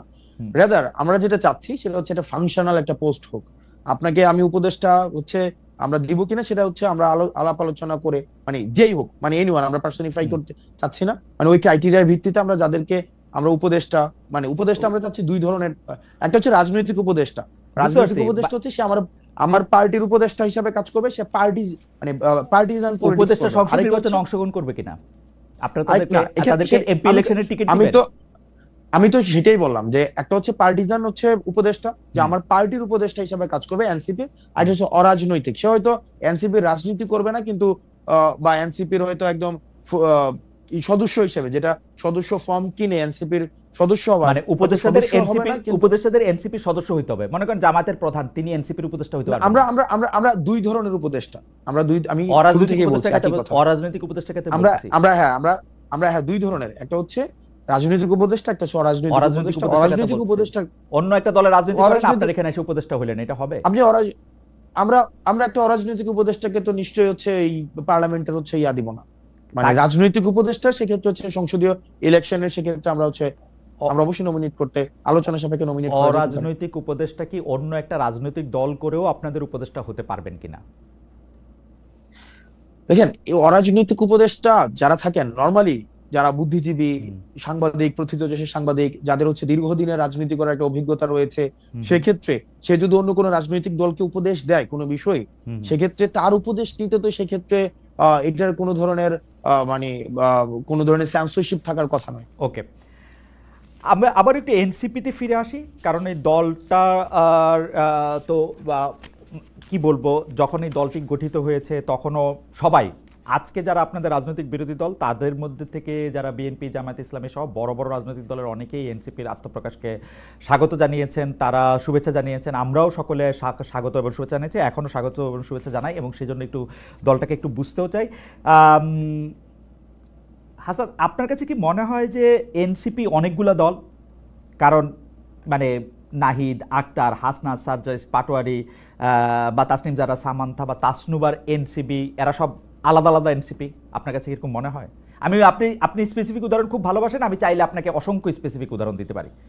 যেমন হেফাজতের সম্মেলনে ওকে, আপনার ফাইন। অবস্থান, আবার আবার আবার ওকে, আবার ফাইন। সেনাবাহিনী নিয়ে আপনার মন্তব্যের ক্ষেত্রে সার্জিসের একমত না হওয়া, এইটাকে ওকে, ফাইন, শিষ্টাচার বহির্ভূত ওকে। বলা পাটোয়ারির। আবার ধরেন নারী ইস্যুতে আপনার অবস্থান বনাম এনসিপির অবস্থান, আপনাদের অবস্থান বনাম বিভিন্ন অবস্থান, হেফাজত, সেই ক্ষেত্রে কি ওকে, আপনার আলাদা আলাদা দল কিনা, আপনি যদি একটু ব্যাখ্যা করতেন। ওকে, ফাইন। প্রথমত হচ্ছে এই আলোচনাটাকে দুই ভাগে মানে দুইটা লেয়ারে করতে হবে। এক নম্বর বিষয় হচ্ছে যে আমাদের দীর্ঘদিন ধরে যেটা হয়েছে, ইন্ট্রা পার্টি ডেমোক্রেসি আমাদের ছিল না। মানে ইন্ট্রা পার্টি মানে একটা একদম মানে ওয়ান ম্যান সেন্ট্রিক হচ্ছে রাজনৈতিক দলগুলো ছিল, যেখানে রাজনৈতিক দলের, আমি দুইটা লেয়ার শেষ করার পরে আপনি এই ক্ষেত্রে আমাকে প্রশ্ন করেন। তো সেক্ষেত্রে যেটা হতো যে একটা ভয়েসে, সিঙ্গেল ভয়েস, যে একজন যা বলতো একদম ডাউনওয়ার্ডস পর্যন্ত একই ধরনের ভয়েস সেখানে ইকো হইতো। কিন্তু আমরা যেহেতু 5ই আগস্টের পরে অনেক এই যারা অভ্যুত্থানে ছিল তাদের মধ্যে তাদেরকে নিয়ে হচ্ছে আমাদের রাজনৈতিক দলটা গঠিত হয়েছে, সেখানে আমাদের মধ্যে এই যে ইন্ট্রা পার্টি ডেমোক্রেসি, সেখানে আপনি দেখবেন যে সেখানে নিজের দলের মানুষকে নিয়ে সেখানে সমালোচনা করা হয়, জবাবদিহিতার আন্ডারে নিয়ে আসা হয়, যেটা হচ্ছে নেভার বিফোর সিন। আপনি কখনোই অন্য কোনো রাজনৈতিক দলে সেটা আগে ছিল না। এই কারণে আমাদের দেশে এটা খুবই মানে আনইউজুয়াল একটা ঘটনা মনে হচ্ছে। মাই গুডনেস, যে আপনি চিন্তা করেন একটা জায়গায় যে মির্জা ফখরুল সাহেব একটা ধরনের একটা কথা বলেছেন এবং পাবলিকলি সেটা রিজভী সাহেব সেখানে বলছেন যে এই বিষয়ের সাথে আমি একমত না। এটা হচ্ছে একটা বিষয়। অর্থাৎ এটা কখনোই আমাদের দেশের রাজনৈতিক কালচারে ছিল না যে নিজ দলের সমালোচনা করা যাবে, নিজ দলের মানুষের স্ট্যান্ডের সমালোচনা করা যাবে। এক নম্বর বিষয়। দুই নম্বর বিষয়, আমাদের যেহেতু দলটা গঠিত হয়েছে মাত্র 4 মাস হয়েছে, তো 4 মাসের মধ্যে নানা টানাপোড়েন, প্রবলেম সলভ, এবং হচ্ছে আমরা বিভিন্ন বর্গের মানুষ সেখানে এসছে, বিভিন্ন চিন্তার মানুষ সেখানে এসছে, একটা অনেক কাজ করার মধ্য দিয়ে প্রবলেম সলভের মধ্য দিয়ে, কর্মসূচির মধ্য দিয়ে একটা রাজনৈতিক দলের এই যে বিভিন্ন মতপার্থক্য গুলো থাকে, মানে ইন্ট্রা পার্টি যেভাবে আমাদের মতপার্থক্য গুলো থাকে, তখন সেটা একটা শেপে আসে। তো স্বাভাবিকভাবে আপনি 3-4 মাসের মধ্যেই যে এটার একদম একটা সবার মানে ইউনিনিমাস একটা ক্যারেক্টারিস্টিক্স দাঁড়াবে, সেটা হচ্ছে 3 মাস খুব কম সময় সেটির জন্য। তবে ক্রমশ সেটার একটা পর্যায় বা দিন না, যত যাবে কর্মসূচির মধ্য আপনার শেষ দিয়ে হলে আমি একটু বলি, সেটার একটা, হ্যাঁ, আপনার শেষ হলে হ্যাঁ, আমি একটু সেটার বলি। একটা জি। প্রথম কথা হচ্ছে ইন্টারপার্টি ডেমোক্রেসির কথা আপনি বলতেছিলেন। ইন্টারপার্টি ডেমোক্রেসিতে কোনো শাস্তি দেওয়ার বা কোনো রকম কোনো জবাবদিহিতা করার, একজন মানুষ আরেকজন মানুষের সাথে কথা বলার এরকম কোনো রীতি আছে কিনা আপনি জানতেছিলেন। আপনি আবার ভালো করে বাংলাদেশের রাজনৈতিক হিস্ট্রি পড়েন, আপনি দেখবেন যে অসংখ্য এরকম উদাহরণ আছে। বদরুদ্দোজা চৌধুরী থেকে শুরু করে ডক্টর কামাল হোসেন থেকে শুরু করে আব্দুল মান্নান ভূঁইয়া থেকে শুরু করে সাইফুর রহমান এবং আওয়ামী লীগের বিভিন্ন লোকের কথা যদি আপনি দেখেন, আপনি যদি বাংলাদেশের বাম গণতান্ত্রিক আপনি দেখেন, আলাদা মন্তব্য দেওয়ার জন্য তাদেরকে পার্টিতে সাফার করতে হয়েছে, কাউকে কাউকে পার্টি থেকে বেরিয়ে আসতে হয়েছে, সেরকম অসংখ্য ঘটনা ঘটেছে। বর্তমানেও যদি আপনি আসেন, এই 3 সপ্তাহের মধ্যে বিএনপি তাদের অন্তত শীর্ষ 2 নেতাকে 2 বার করে শোকজ নোটিশ দিয়ে এসছে, আলাদা আলাদা করে, শুধুমাত্র মন্তব্য করার জন্য। সুতরাং এটা যদি শুধুমাত্র আপনাদের পার্টির একচেটিয়া, সেটা আপনি বলেন না। আর 2 নাম্বার কথা হলো, আপনি তাহলে এবার একটা পরিষ্কার করেন, আপনি আমাকে একটু পরিষ্কার করেন যে কোন এনসিপিটা তাহলে আসল এনসিপি। আমি যখন দেখি যে এনসিপি এনসিপি একটা না না না না, এটা আমি কোন আপনাকে বলি, এনসিপি হেফাজতের ক্ষেত্রে আপনার অবস্থান, নারীদের ক্ষেত্রে আপনার অবস্থান, সেনাবাহিনীর ক্ষেত্রে আপনার অবস্থান থেকে আমরা হেফাজতের বাইরে, সেনাবাহিনীর আচ্ছা, বাইরে আমি নারীদের একটু ক্ষেত্রে। বুঝতে চাই, জি, আমি একটু জি, আবার বল, বুঝতে বল, চাই আপনার বল। কাছ থেকে যে হেফাজতের মানে হেফাজতের প্রশ্নে আমার অবস্থান কি ছিল, মানে হেফাজতে হেফাজতের ওই সমাবেশে আমার অবস্থান কি আপনি ছিল? সেখানে উপস্থিত ছিলেন, আপনি সেখানে গিয়েছিলেন পরে, এবং সেখানে আপনি বক্তব্য রেখেছেন নারী কমিশনের বক্তব্য হ্যাঁ প্রসঙ্গে। তো সেখানে আপনি বক্তব্য রেখেছেন, কি একাত্মতা বলেছিলাম রেখেছেন, সেখানে? এবং আপনি বক্তব্য রেখেছেন। না, দাঁড়ান, আমি আপনি না, আপনি আমাকে প্রশ্ন করলে আংশিক করতেই সত্য। পারেন, আপনি আমাদের হ্যাঁ, মানে সময় আংশিক বাঁচানোর সত্য, জন্য, সেটা সময় বাঁচানোর আংশিক জন্য। সত্য, হ্যাঁ, আংশিক সত্য। আমি হেফাজতের প্রোগ্রামে গিয়েছি, এটা সত্য, কিন্তু পরবর্তী যে বিষয়গুলো রয়েছে সেখানে নারী কমিশনের বাতিল বিষয়ে আমি কোনো কথা বলিনি। আপনি আর ভিডিও আছে, সব জায়গায় আছে, আমার বাতিল আমার বিষয়ে আমি প্রশ্নের কোনো জবাব কথা দেন বলিনি। হাসনাত। এক নাম্বার বিষয়। হাসনাত, দুই নাম্বার বিষয়, হেফাজত হ্যাঁ, হেফাজত সেই সভাটা আহ্বানই করেছিল নারী কমিশনের রিপোর্টের এগেইনস্টে। আপনি সেখানে জেনে ওকে ফাইন, বুঝেই গিয়েছেন এবং একাত্মতা করতেই গিয়েছেন সেখানে। এক নাম্বার বিষয়, আমি একদম অন এয়ারে বলছি আপনাকে, কোনো ইনফরমালি কোনো আলাদাভাবে বলছি না, অন এয়ারে বলছি। ওই প্রোগ্রামটা ইনিশিয়ালি হওয়ার কথা ছিল, সেখানে যে হেফাজতে শাপলা হত্যাকাণ্ড হয়েছিল, সেই শাপলা হত্যাকাণ্ডের এই বিষয়ে, এবং এর আগে আমরা আওয়ামী লীগ নিষিদ্ধের একটা প্রোগ্রাম দিয়েছিলাম। এই প্রোগ্রামের একদিন পরেই ওই প্রোগ্রামটা হয়েছিল আপনার সোহরাওয়ার্দীতে। আমরা সেখানে, আপনি যদি আমার বক্তব্যতে দেখেন, সেখানে আমি স্পষ্টভাবে আওয়ামী লীগ নিষিদ্ধ নিয়ে কথা বলেছি। দুই নাম্বার বিষয়, আমি শেষ করি। সেখানে নারী কমিশনের যে বিষয়, সেখানে আমি কমিশন বাতিল বিষয়ে আমি কোনো কথা বলিনি, স্পষ্ট উল্লেখ আছে। সেখানে আমি বলেছি যে নারীদের যে যোগ্য হিস্সা রয়েছে, নারীদের যথাযথ আমি আপনার বক্তব্য শুনেছি হাসনাত, আমি আপনার বক্তব্য শুনেছি, এবং এই আপনার তবে এবং এই কমিশন নিয়ে যদি কোনো ধরনের মতপার্থক্য থেকে থাকে, সেটি নিয়ে আলোচনার ভিত্তিতে সেটি সমাধান হতে হবে। হাসনাত, এবং সেখানে নারীদেরকে নিয়ে হেফাজতের ওইখানে আপনার অবস্থান কি এনসিপির অবস্থান? আমি কোয়ালিটেটিভ ইয়াতে চাচ্ছি না, আমি বলতে চাচ্ছি যে আপনার অবস্থান এনসিপির অবস্থান কিনা। আমাদের এনসিপি নারী কমিশনের বিষয়ে এই অবস্থানটাই ছিল, আমি যেই কথাটা সেখানে আমরা বলেছি, কারণ আমরা বলেছিলাম নারী কমিশন আপনার হেফাজতের যে সেই জায়গায় প্রস্তাবগুলো দিয়েছে, অংশগ্রহণ করাটা এনসিপির অংশগ্রহণ করা কিনা। দেখেন সেখানে যে প্রস্তাবগুলো দিয়েছে, আমি আসছি সেখানে যে প্রস্তাব, আমি যে কথাটা বলেছি, আমার এনসিপির নারী কমিশনের বিষয়ে ঠিক সেই ধরনের অবস্থানটা ছিল, যে আমাদের যে প্রস্তাবনাগুলো দিয়েছিল, সেই প্রস্তাবনার কিছু কিছু জায়গায় আমরা সংশোধনের প্রস্তাব দিয়েছিলাম, যে সংশোধনের মধ্য দিয়ে এই নারী কমিশনের এই বিষয়গুলো ফরওয়ার্ড করা হোক। এক নম্বর বিষয়। দুই নম্বর বিষয় ওখানের উপস্থিতির যে বিষয়টি, সেটি যে তখন সব রাজনৈতিক দলের, আমাদের হেফাজতের যারা আছেন, সব রাজনৈতিক দলকেই তারা দাওয়াত দিয়েছিল। সেই দাওয়াতের অংশ হিসেবে এনসিপির প্রতিনিধি হিসেবে আমি সেখানে গিয়েছিলাম। আমি অবশ্য এনসিপির এই বিষয়ে দেওয়া পরের প্রেস রিলিজে, পরে তাদের বক্তব্যে, তাদের নেতাদের কথায় কখনো আমি এটা প্রমাণ পাই নাই যে আপনি এনসিপির প্রতিনিধিত্ব করতে সেখানে গিয়েছিলেন। আমি বরং উল্টোটা শুনেছি, আমি বরং উল্টোটা শুনেছি, ওইখানে শুনেছি হাসনাত আব্দুল্লাহ সেখানে গিয়েছেন নিজের ক্যাপাসিটিতে। না, নিজের ক্যাপাসিটি, দেখেন বিষয়টা যে আমরা প্রথম দিন একটা প্রোগ্রাম ছিল, একদম ওই দিনের আগের দিন একটা প্রোগ্রাম ছিল আওয়ামী লীগ নিষিদ্ধের বিষয়ে, এবং আওয়ামী লীগ নিষিদ্ধের বিষয়ে যারা যারা যারা যারা একমত ছিল, সেই জায়গা থেকে আমাদেরকে হেফাজতে ইসলাম পাঁচি, এটা খুব সম্ভবত প্রোগ্রামটা ছিল মার্চ মাসে,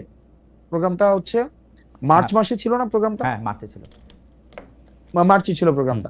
তো তখন ওই যে শাপলা হত্যাকাণ্ড নিয়ে সে প্রোগ্রামটা হওয়ার কথা ছিল, এবং সেই জায়গায় আমি গিয়েছিলাম, এবং এটা আমার পার্টি থেকে আমি গিয়েছিলাম।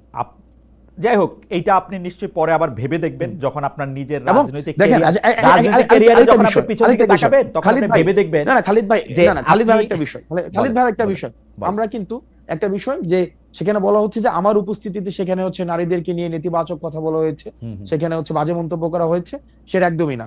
আমি যখন এখানে বক্তব্য দিয়ে আমি চলে আসি, আমি যাই সেখানে বক্তব্য দেই আওয়ামী লীগ নিষিদ্ধ এবং নারী কমিশনের যেই প্রস্তাবগুলো রয়েছে, যে প্রস্তাবগুলো আমার এনসিপি সেখানে সংশোধনের প্রস্তাব দিয়েছে, সেটার যদি বিবেচনা করার সুযোগ থাকে, আমি সেখানে এটা বলেছি, দেন চলে আসছি।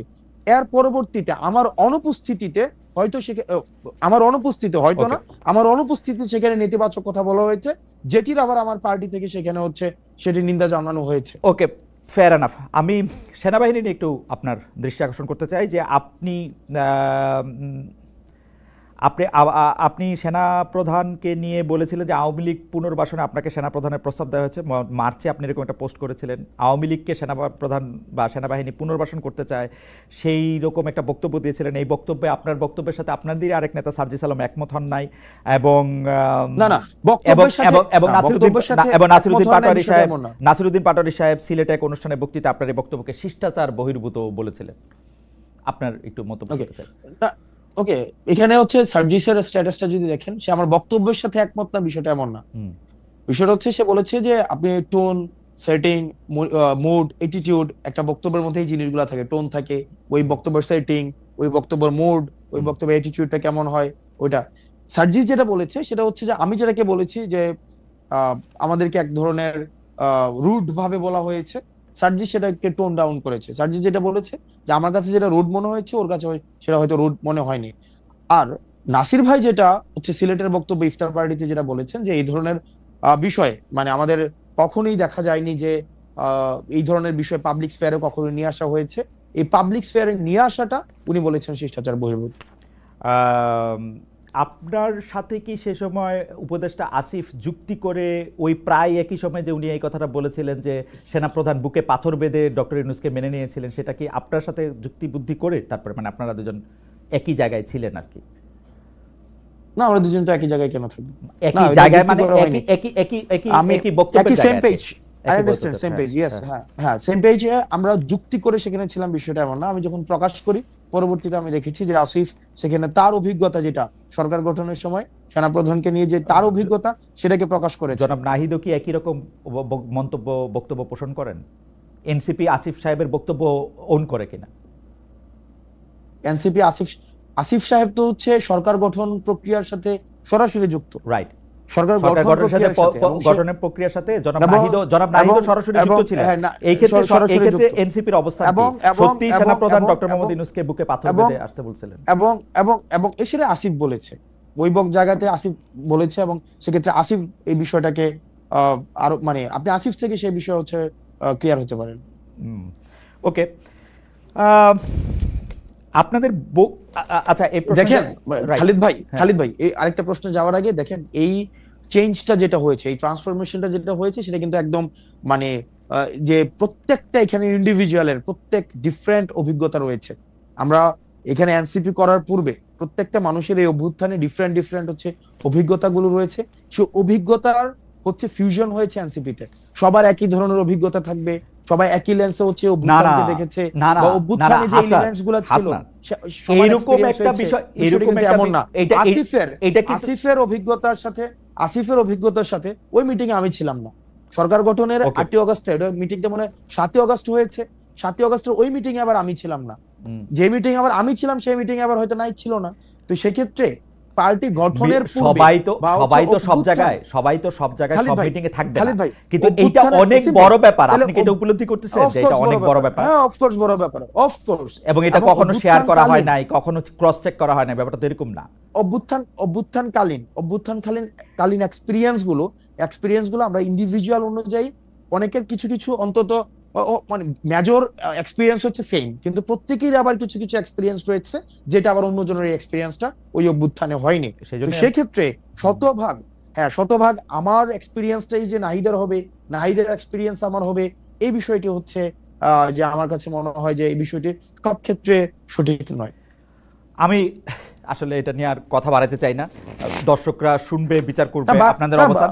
দর্শকদের শুনবে। আমার আরো অনেকগুলি প্রসঙ্গ রয়েছে। তার আগে আমি দর্শকদের কাছে জানতে চেয়েছিলাম যে দুদকের দুর্নীতি নিয়ে এনসিপি নেতা হাসনাত আব্দুল্লাহর ফেসবুক পোস্টকে মানহানিকর বলছে দুর্নীতি দমন কমিশন। এইটাকে মানহানিকর মনে করেন কিনা? শতকরা 19% দর্শক মনে করছেন এটা মানহানিকর, শতকরা 81% মনে করছেন যে এটা মানহানিকর নয়। 48,000 দর্শক ভোট দিয়েছেন। বোঝা যাচ্ছে যে আমাদের দর্শকদের মধ্যে জনাব হাসনাত আব্দুল্লাহর পক্ষে, যে হাসনাত আব্দুল্লাহর যে অবস্থান মানহানিকর নয় দুদকের এই কথা, সেটি মনে করছেন শতকরা 81% লোক, এবং 19% মনে করছেন যে এটি মানহানিকর। 48,000 দর্শক এখানে ভোট দিয়েছেন। আচ্ছা, আমি অনেকগুলি প্রসঙ্গ রয়েছে, তো সেই জন্য আমি দর্শকরাও অনেকে যুক্ত আছেন, অনেকে অনেক ধরনের প্রশ্ন করতেছেন। আমি একটা প্রশ্নকে একটু প্যারাফ্রেজ করি। আমরা দেখেছি যে সম্প্রতি দলের সদস্য সচিব জনাব আক্তারের উপর একটা ককটেল বিস্ফোরণের অভিযোগ আপনারা করেছেন এবং ককটেল বিস্ফোরণ হয়েছে এবং সেটার প্রতিবাদে জেলা উপজেলা পর্যায়ে সর্বত্র বিক্ষোভ হয়েছে। আমি কয়েকদিন ধরে এনসিপির যে ওয়েব পেজ আছে, যে ফেসবুক পেজ আছে, সেগুলিতে দেখতেছিলাম এগুলি খবরে এবং ছবিতে অনেক ভরা, কিন্তু আমরা নারী সহিংসতার বিরুদ্ধে একটা সমাবেশও হয়েছে কিনা সেরকম আমরা দেখি নাই। জনাব হাসনাত অংশ নিয়েছেন কিনা সেটাও আমরা দেখি নাই। ইন্টারেস্টিং ব্যাপার হচ্ছে যে এই নারী সহিংসতার ক্ষেত্রে কিন্তু আপনাদের নারীরাও অনেক ক্ষেত্রে অনেকভাবে আক্রান্ত হয়েছেন। এবং আমি একটা আপনাকে বলি, আমি একটা পরিসংখ্যানও দেখতেছিলাম যে এই এই খালিদ ভাই, এটা ভুল যে নারী সহিংসতার বিরুদ্ধে এনসিপি অবস্থান নেয়নি, প্রোগ্রাম করিনি। এই জায়গাটি ভুল। আর নারী সহিংসতার বিরুদ্ধে আমাদের এনসিপির প্রোগ্রাম ছিল এবং আমি ডেটটি মনে করতে পারছি না। আমাদের যখন হ্যাঁ আমি অংশ নিয়েছি সেখানে, যে ধর্ষণ বিরোধী যে প্রোগ্রাম হয়েছে, তারপরে হচ্ছে এটা হচ্ছে 2 মাস আগে খুব সম্ভবত এই প্রোগ্রামগুলো হয়েছে এবং সেখানে অবশ্যই এনসিপি ছিল। এবং আপনি হয়তো রিসেন্ট আপনাদের দলের ভিতরে যে নারীদের প্রতি সহিংসতা হয়েছে তার প্রেক্ষিতে আপনারা কোনো প্রোগ্রাম নিয়েছেন? আপনি আমাদের দলের বিরুদ্ধে, মানে দলের ভিতরে নারীদের বিরুদ্ধে বিভিন্ন সহিংসতা হয়েছে, আমি কিন্তু একদম স্পেসিফিকলি বলতে পারি যে স্পেসিফিক ঘটনাটা ধরেন নুসরাত তাবাসসুম বা মানে রুমিন ফারানা, সৈয়দা রেজওয়ানা হাসান, তাসনিম জারা, উমানুমা ফাতেমা, তাজনুবা জাবিন, অর্পিতা শেমা দেব, তাদের সবার বিরুদ্ধেই কিন্তু নানা ধরনের সহিংসতা বা আমরা যেটাকে বলি হচ্ছে যে এটা binge campaign, media trial, binge campaign হয়েছে। তো সেই ক্ষেত্রে কি আপনার কোনো অবস্থা? অফকোর্স, কেন আমরা অবস্থান নিয়েছি, সেক্ষেত্রে অবশ্যই অবস্থান নিয়েছি। এবং যে কোনো আমরা নারী সহিংসতা, এটা তো সিলেক্টিভ কোন ধরনের, মানে যে আমি এই প্রবলেমের সময় দাঁড়াবো, ওই প্রবলেমে দাঁড়াবো তেমন না। নারী সহিংসতার মধ্যে অবশ্যই, সেখানে অবশ্যই হ্যাঁ নারীদের ক্ষেত্রে তার মানে কি আপনি বলতে যাচ্ছেন যে সেক্ষেত্রে মানে আমি জানতে যেমন বিশেষ করে আপনি আমার নামটা উচ্চারণ করেছেন, সেক্ষেত্রে কি মানে নারী সহিংসতাকে আমি প্রমোট করছি কোনোভাবে, মানে নারী সহিংসতা প্রমোট করছি আমি সেটা বলি নাই। আমি বলেছি যে আপনি অন্য ঘটনায় যেরকম প্রতিবাদ করেন, নারীর প্রতি সহিংসতায় কি আপনি সেই একইভাবে প্রতিবাদ করেছেন? ডেফিনেটলি এটা সিলেক্টিভ প্রতিবাদের তো কোনো বিষয় না। আপনি সিলেক্টিভ প্রতিবাদ না, ব্যাপারটা সিলেক্টিভ প্রতিবাদ কিনা সেটাই বুঝতে চাইছি। কিন্তু আপনি যখন আবার আমাকে বলেন আপনি নারী সহিংসতা কেন প্রমোট করবেন, আপনি তো সেরকম ছেলেই না। আমি যে জায়গার মধ্যে আসতে চাইছি সেটা হচ্ছে যে আপনাদের বহুল আকাঙ্ক্ষিত খালিদ ভাই, মানে খালিদ ভাই একটু লাস্ট সেন্টেন্সটা আমি বুঝি নাই। লাস্ট সেন্টেন্সটা মানে আপনি এরকম কোন ছেলেই না যে এরকম করে ছেলেই না যে নারীর প্রতি এটা খুঁচা দিচ্ছেন আপনি আমাকে, যে আমি সেটা আপনি পারসিভ করছেন, তাহলে কি আমি কথা ফেরত নিব? না, এটা পারসিভ না, এটা পারসিভ না, এটা না অ্যাবসলিউটলি ট্রাস্ট মি, আমরা আপনাকে যেরকম জানি আপনি too serious a person to do such things. আপনি যেটা বলতেছিলেন সেটা আপনি এরকম লোকই না, সেটা বলতে গিয়ে ছেলে বলছি সেটা ভুল বলছি, সেরকম লোকই না, সেরকম মানুষই না বলি তাহলে ভালো, ঠিক আছে? সেরকম মানুষই না বা লোকই না, এটা অনেকে এরকম না, এটা অনেকে দেখেন আমাদের একটা বিষয় কি, মানে আমরা বুঝতে পারি, ইভেন আমি এখন বেশি বুঝতে পারি, আমি এখন এই বিষয়গুলো বেশি বুঝতে পারি, কারণ লাস্ট 9 মাসে আমরা যেসব এক্সপিরিয়েন্সের মধ্যে দিয়ে গিয়েছি, দেখেন আমার বয়স আপনার মেয়ের বয়সের তুলনায় হয়তো 2-4 বছরের বেশি হইতে পারি, এবং আপনার না বয়স তো বছরে বাড়ে না হাসনাত, আপনার বয়স অন্যভাবে অনেক বেশি বাড়ছে। আপনি প্রত্যেকবারই আইসা তো আমাকে নতুন জিনিস শিখান। আমি একটা সাধারণ কথা বললাম, সেটাকে আপনি খোঁচা হিসেবে খালিদ ভাই, না খালিদ ভাই শুনেন, আমি জাস্ট একটু মানে আমি আপনার সাথে কথা বলতে পারছি। দেখেন একটা বিষয়, আমরা লাস্ট 9 মাসে দেখেছি যে আমরা জাতিগতভাবে আমরা মানে একটা ট্রমাটাইজড, মানে এত পরিমাণ লাস্ট 15-16-20 বছরে আমরা এখনো পর্যন্ত যে একটা যে মানে সার্বজনীন প্রতিবাদের যেই আইডিয়াটা সেটা তুলে ধরতে পারি নাই। এটার আওয়ামী লীগীকরণ হয়েছে, এটার বিএনপিকীকরণ হয়েছে, এটাকে আবার এখন এনসিপিকীকরণ করার চেষ্টা করা হইতেছে, যে আমরা সিলেক্টিভ ভাবে হচ্ছে এটা করব। আমরা সার্বজনীন আমাদের হচ্ছে কোনো ধরনের ক্যারেক্টারিস্টিক্স দাঁড় করাইতে পারি নাই, জাতিগত ক্যারেক্টারিস্টিক্স দাঁড় করাইতে পারি নাই, ভাষাগত পারি নাই, সভ্যতাগত পারি নাই, সমস্যাগত ক্যারেক্টারিস্টিক্সও আমরা হচ্ছে সার্বজনীন করতে পারি নাই। প্রত্যেকটাই হচ্ছে বর্গীয়করণ করা হয়েছে। তো যেটা আমরা হ্যাঁ সেটা আমরা বুঝতে পারি ভাই। হ্যাঁ ওকে, আপনাদের বহুল আকাঙ্ক্ষিত, আচ্ছা এই জুলাই ঘোষণাপত্র প্রসঙ্গে আমি একটু পরে আসি। একটা খবরে আমরা দেখলাম, পড়লাম যে কুমিল্লার দেবিদ্বারে আপনি সড়কের কার্পেটিং, মানে নির্মম মানের সামগ্রী ব্যবহার করা সড়কের কাজ আপনি বন্ধ করে দিয়েছেন। পরিদর্শনে গিয়ে আপনি বিষয়টা দেখেন। আপনি যে কাজ বন্ধ করে দিলেন সেটা কি মানে সেটা আপনি কোন অধিকার থেকে সেটা আপনি করলেন?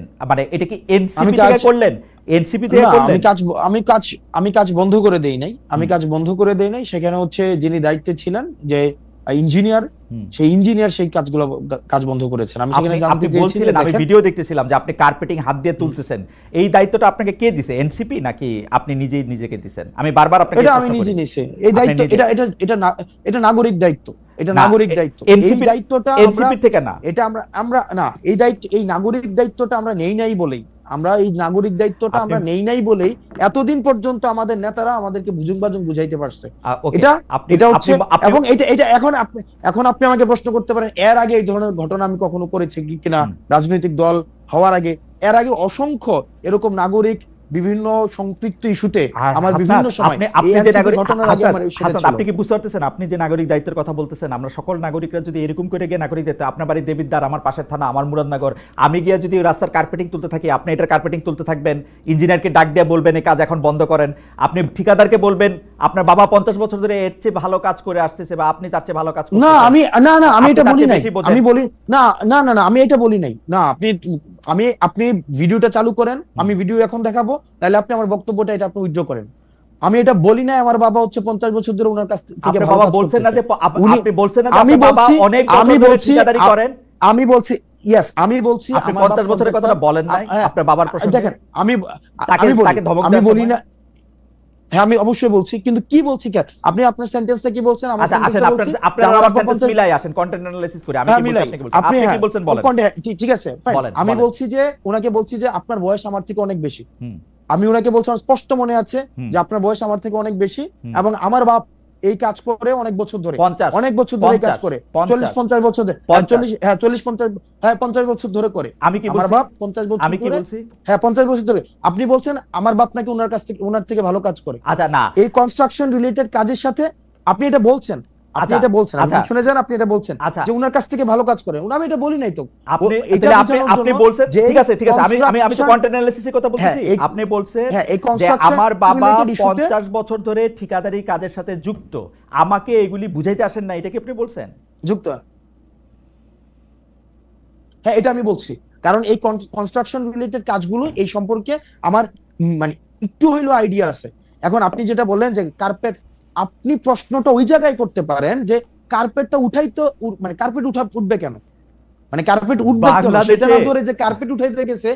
মানে এইটা বাংলাদেশে একটা সরকার আছে যে জায়গায় ভোক্তারা, মানে ভোক্তা অধিকার আইন আছে। আমরা তো চাইতেছিলাম যে সেই সংস্থাগুলি যেগুলি হাসিনা গত 15 বছর ইনস্টিটিউশনগুলি ধ্বংস করছে হাসিনা সরকার, সেগুলি গইরা উঠুক। আপনি বলতেছেন এটা আপনার নাগরিক দায়িত্ব, আপনি হাত দিয়ে কার্পেটিং তুলে ফেলবেন এবং ইঞ্জিনিয়ারকে বলবেন কাজ বন্ধ করে দিতে। আমি না, এক্স্যাক্টলি আপনি যেটা চাইতেছেন আমি ওইটা চাইছি। আমি ভুলটা ধরাই দিছি যে আপনার যেই অর্গানাইজেশনস গুলো আছে, যেটা দায়িত্ব সেটা প্রপারলি ফাংশন করতেছে না।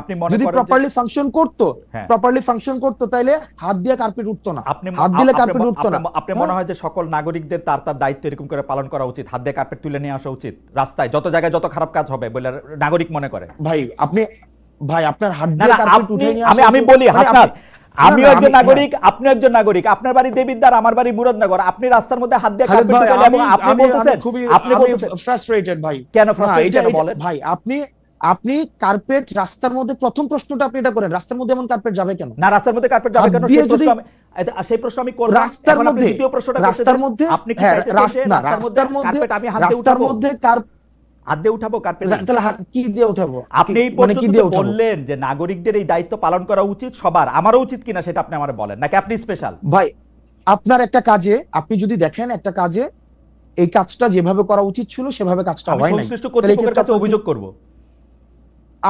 আমার রাস্তায় হাত দিব না, কর্তৃপক্ষের কাছে আমি রাস্তায় হাত দিব না। এইটা আইন নিজের হাতে তুলে নেন। আমাদের দেশে আপনি যেটা করছেন সেটা হচ্ছে আইন নিজের হাতে তুলে নেওয়া। আমাদের দেশে শুনেন, আমাদের দেশে না, আমি আইন নিজের হাতে তুলে নেই নাই। আমি আর নিজের হাতে তুলে নি, আমার দেশের কাজটা ঠিকভাবে হইতেছে না সেই জিনিসটা হচ্ছে আমি দেখাইছি যে দেখেন এখানে 5টা স্তরে কাজটা ঠিকভাবে হইতেছে না, এবং সরকার এত কোটি টাকা ইনভেস্ট করার পরও আপনি এমন ভাবে কাজ করতেছেন যে কাজটা প্রপারলি এটা কোনো ফাংশনালি হইতেছে না, যার যেটা করা দরকার ছিল সে সেটা করতেছে না, তাকে তখন ইঞ্জিনিয়ার এসে সেই কাজ বন্ধ করছে। তো তার মানে কি আমার দেশের যে প্রবলেমটা আছে প্রবলেমটা নিয়ে আমরা কথা বলবো না? হাসনাত, আপনি যে দেখাবো না এই প্রবলেমটা, মানে প্রবলেমটা। হাসনাত, আপনি যে কাজটা করছেন এটার জন্য তো আমি বুঝতে পারতেছি আপনি অনেক প্রাউড। আপনি কি চান যে আমরা সবাই এইভাবে আমাদের কাজগুলি করি? না না, আমি প্রাউড না। না, মনে করেন যে আমি আজকে আমি আবারও আমার উদাহরণ দিচ্ছি, আমি একজন সাধারণ নাগরিক, আমি এনসিপির মতো দলের বড় নেতা না, আমি যদি এখন মুরাদনগরের রাস্তাটা দেখি আমি এটা হাত দিয়ে তুলবো কিনা, আমার প্রশ্ন সরল। আপনি যদি দেখেন কাজটা ঠিকঠাক ভাবে হইতেছে কিনা, এটা কি মানে এটা আমার দেখার দায়িত্ব, অবজার্ভ করা, মানে আমি দেখবো। আপনি কি আপনি আচ্ছা এটা দেখার দায়িত্ব আপনার না, কিন্তু আপনি যখন দেখছেন যে কাজটা ঠিকঠাক ভাবে হইতেছে না, বললাম আমি অভিযোগ করব, অভিযোগ করব। আমাদের দেশে আমাদের ওকে ফাইন, আমাদের দেশের ওই কালচারটা, আপনি যে কালচারটা দেখেন আইডিয়াল কালচারটা, সেটা আমিও দেখি যে আমাদের দেশের ইনস্টিটিউশন গুলো প্রপারলি ফাংশন করুক, কিন্তু আমাদের দেশে করে নাই তো ভাই। আমরা তো দেখছি হচ্ছে রডের বদলে বাঁশ দিয়ে হচ্ছে ব্রিজ বানাইছে, রডের বদলে যে বাঁশ দিয়ে ব্রিজ বানাইছে, প্রপার অথরিটিকে যে বলছে না তো বছর ধরে প্রপার। আমি আসনাত আব্দুল্লাহ তো হচ্ছে এর আগে কার্পেট উঠাই নাই গিয়া, তাহলে কার্পেট আপনারা তো অনেক বছর ধরে প্রপার অথরিটিকে অভিযোগ দিতেছেন, তো প্রপার অথরিটিকে অভিযোগ দেওয়ার পরে তাইলেও রডের বদলে বাঁশ গেল কেন? তাইলেও হচ্ছে আপনার কার্পেটিং হাত দিলে উঠে যায় কেন? প্রশ্নটা করেন।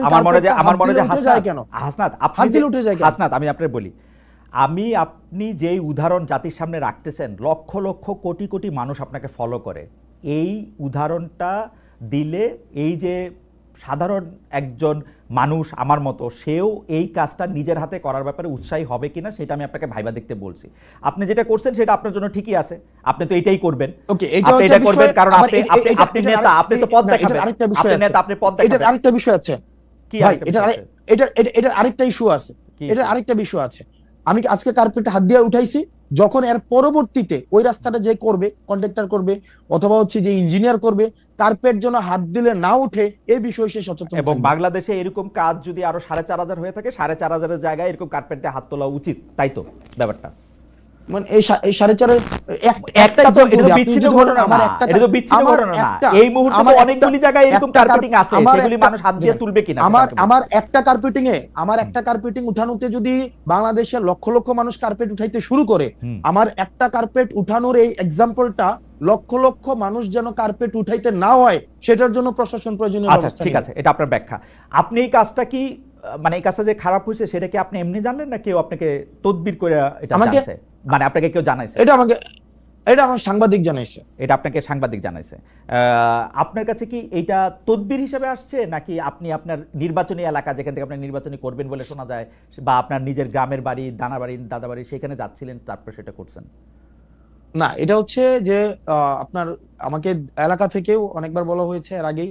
আমি নরমালি হচ্ছে খুব কম আমার এলাকায় যাওয়ার সুযোগ হয়, তো সেক্ষেত্রে একদিন আমাদের রেজিস্ট্রেশনের পরের দিন আমার হচ্ছে এক সাংবাদিক দেখাইলো যে এই রাস্তা না, আরো অনেকগুলো রাস্তা হচ্ছে এই ধরনের নিম্নমানের কাজ হচ্ছে, এবং দেখা যাচ্ছে যে এই ধরনের কোনো ব্যবস্থা নেওয়া হচ্ছে না। এলাকার মানুষও খুব ক্ষুব্ধ, এবং হচ্ছে এই বিষয়ে যেন প্রয়োজনীয় ব্যবস্থা আমরা সবাই মিলে নেই, সেই জন্য আমি জাস্ট গিয়েছিলাম সেখানে, এবং দেখলাম তো এই দুরূহ অবস্থা। কিন্তু আমি আবার নিজের প্রতি সরি ফিল করতেছি আসলে, যে আমার উচিত হয় না, আমার মাপ চাওয়া উচিত, একটা গণমাফ কর্মসূচি হয়তো একটা পালন করা উচিত আমার। মানে এটা কেন বললেন? আমাকে খোঁচা দিলেন?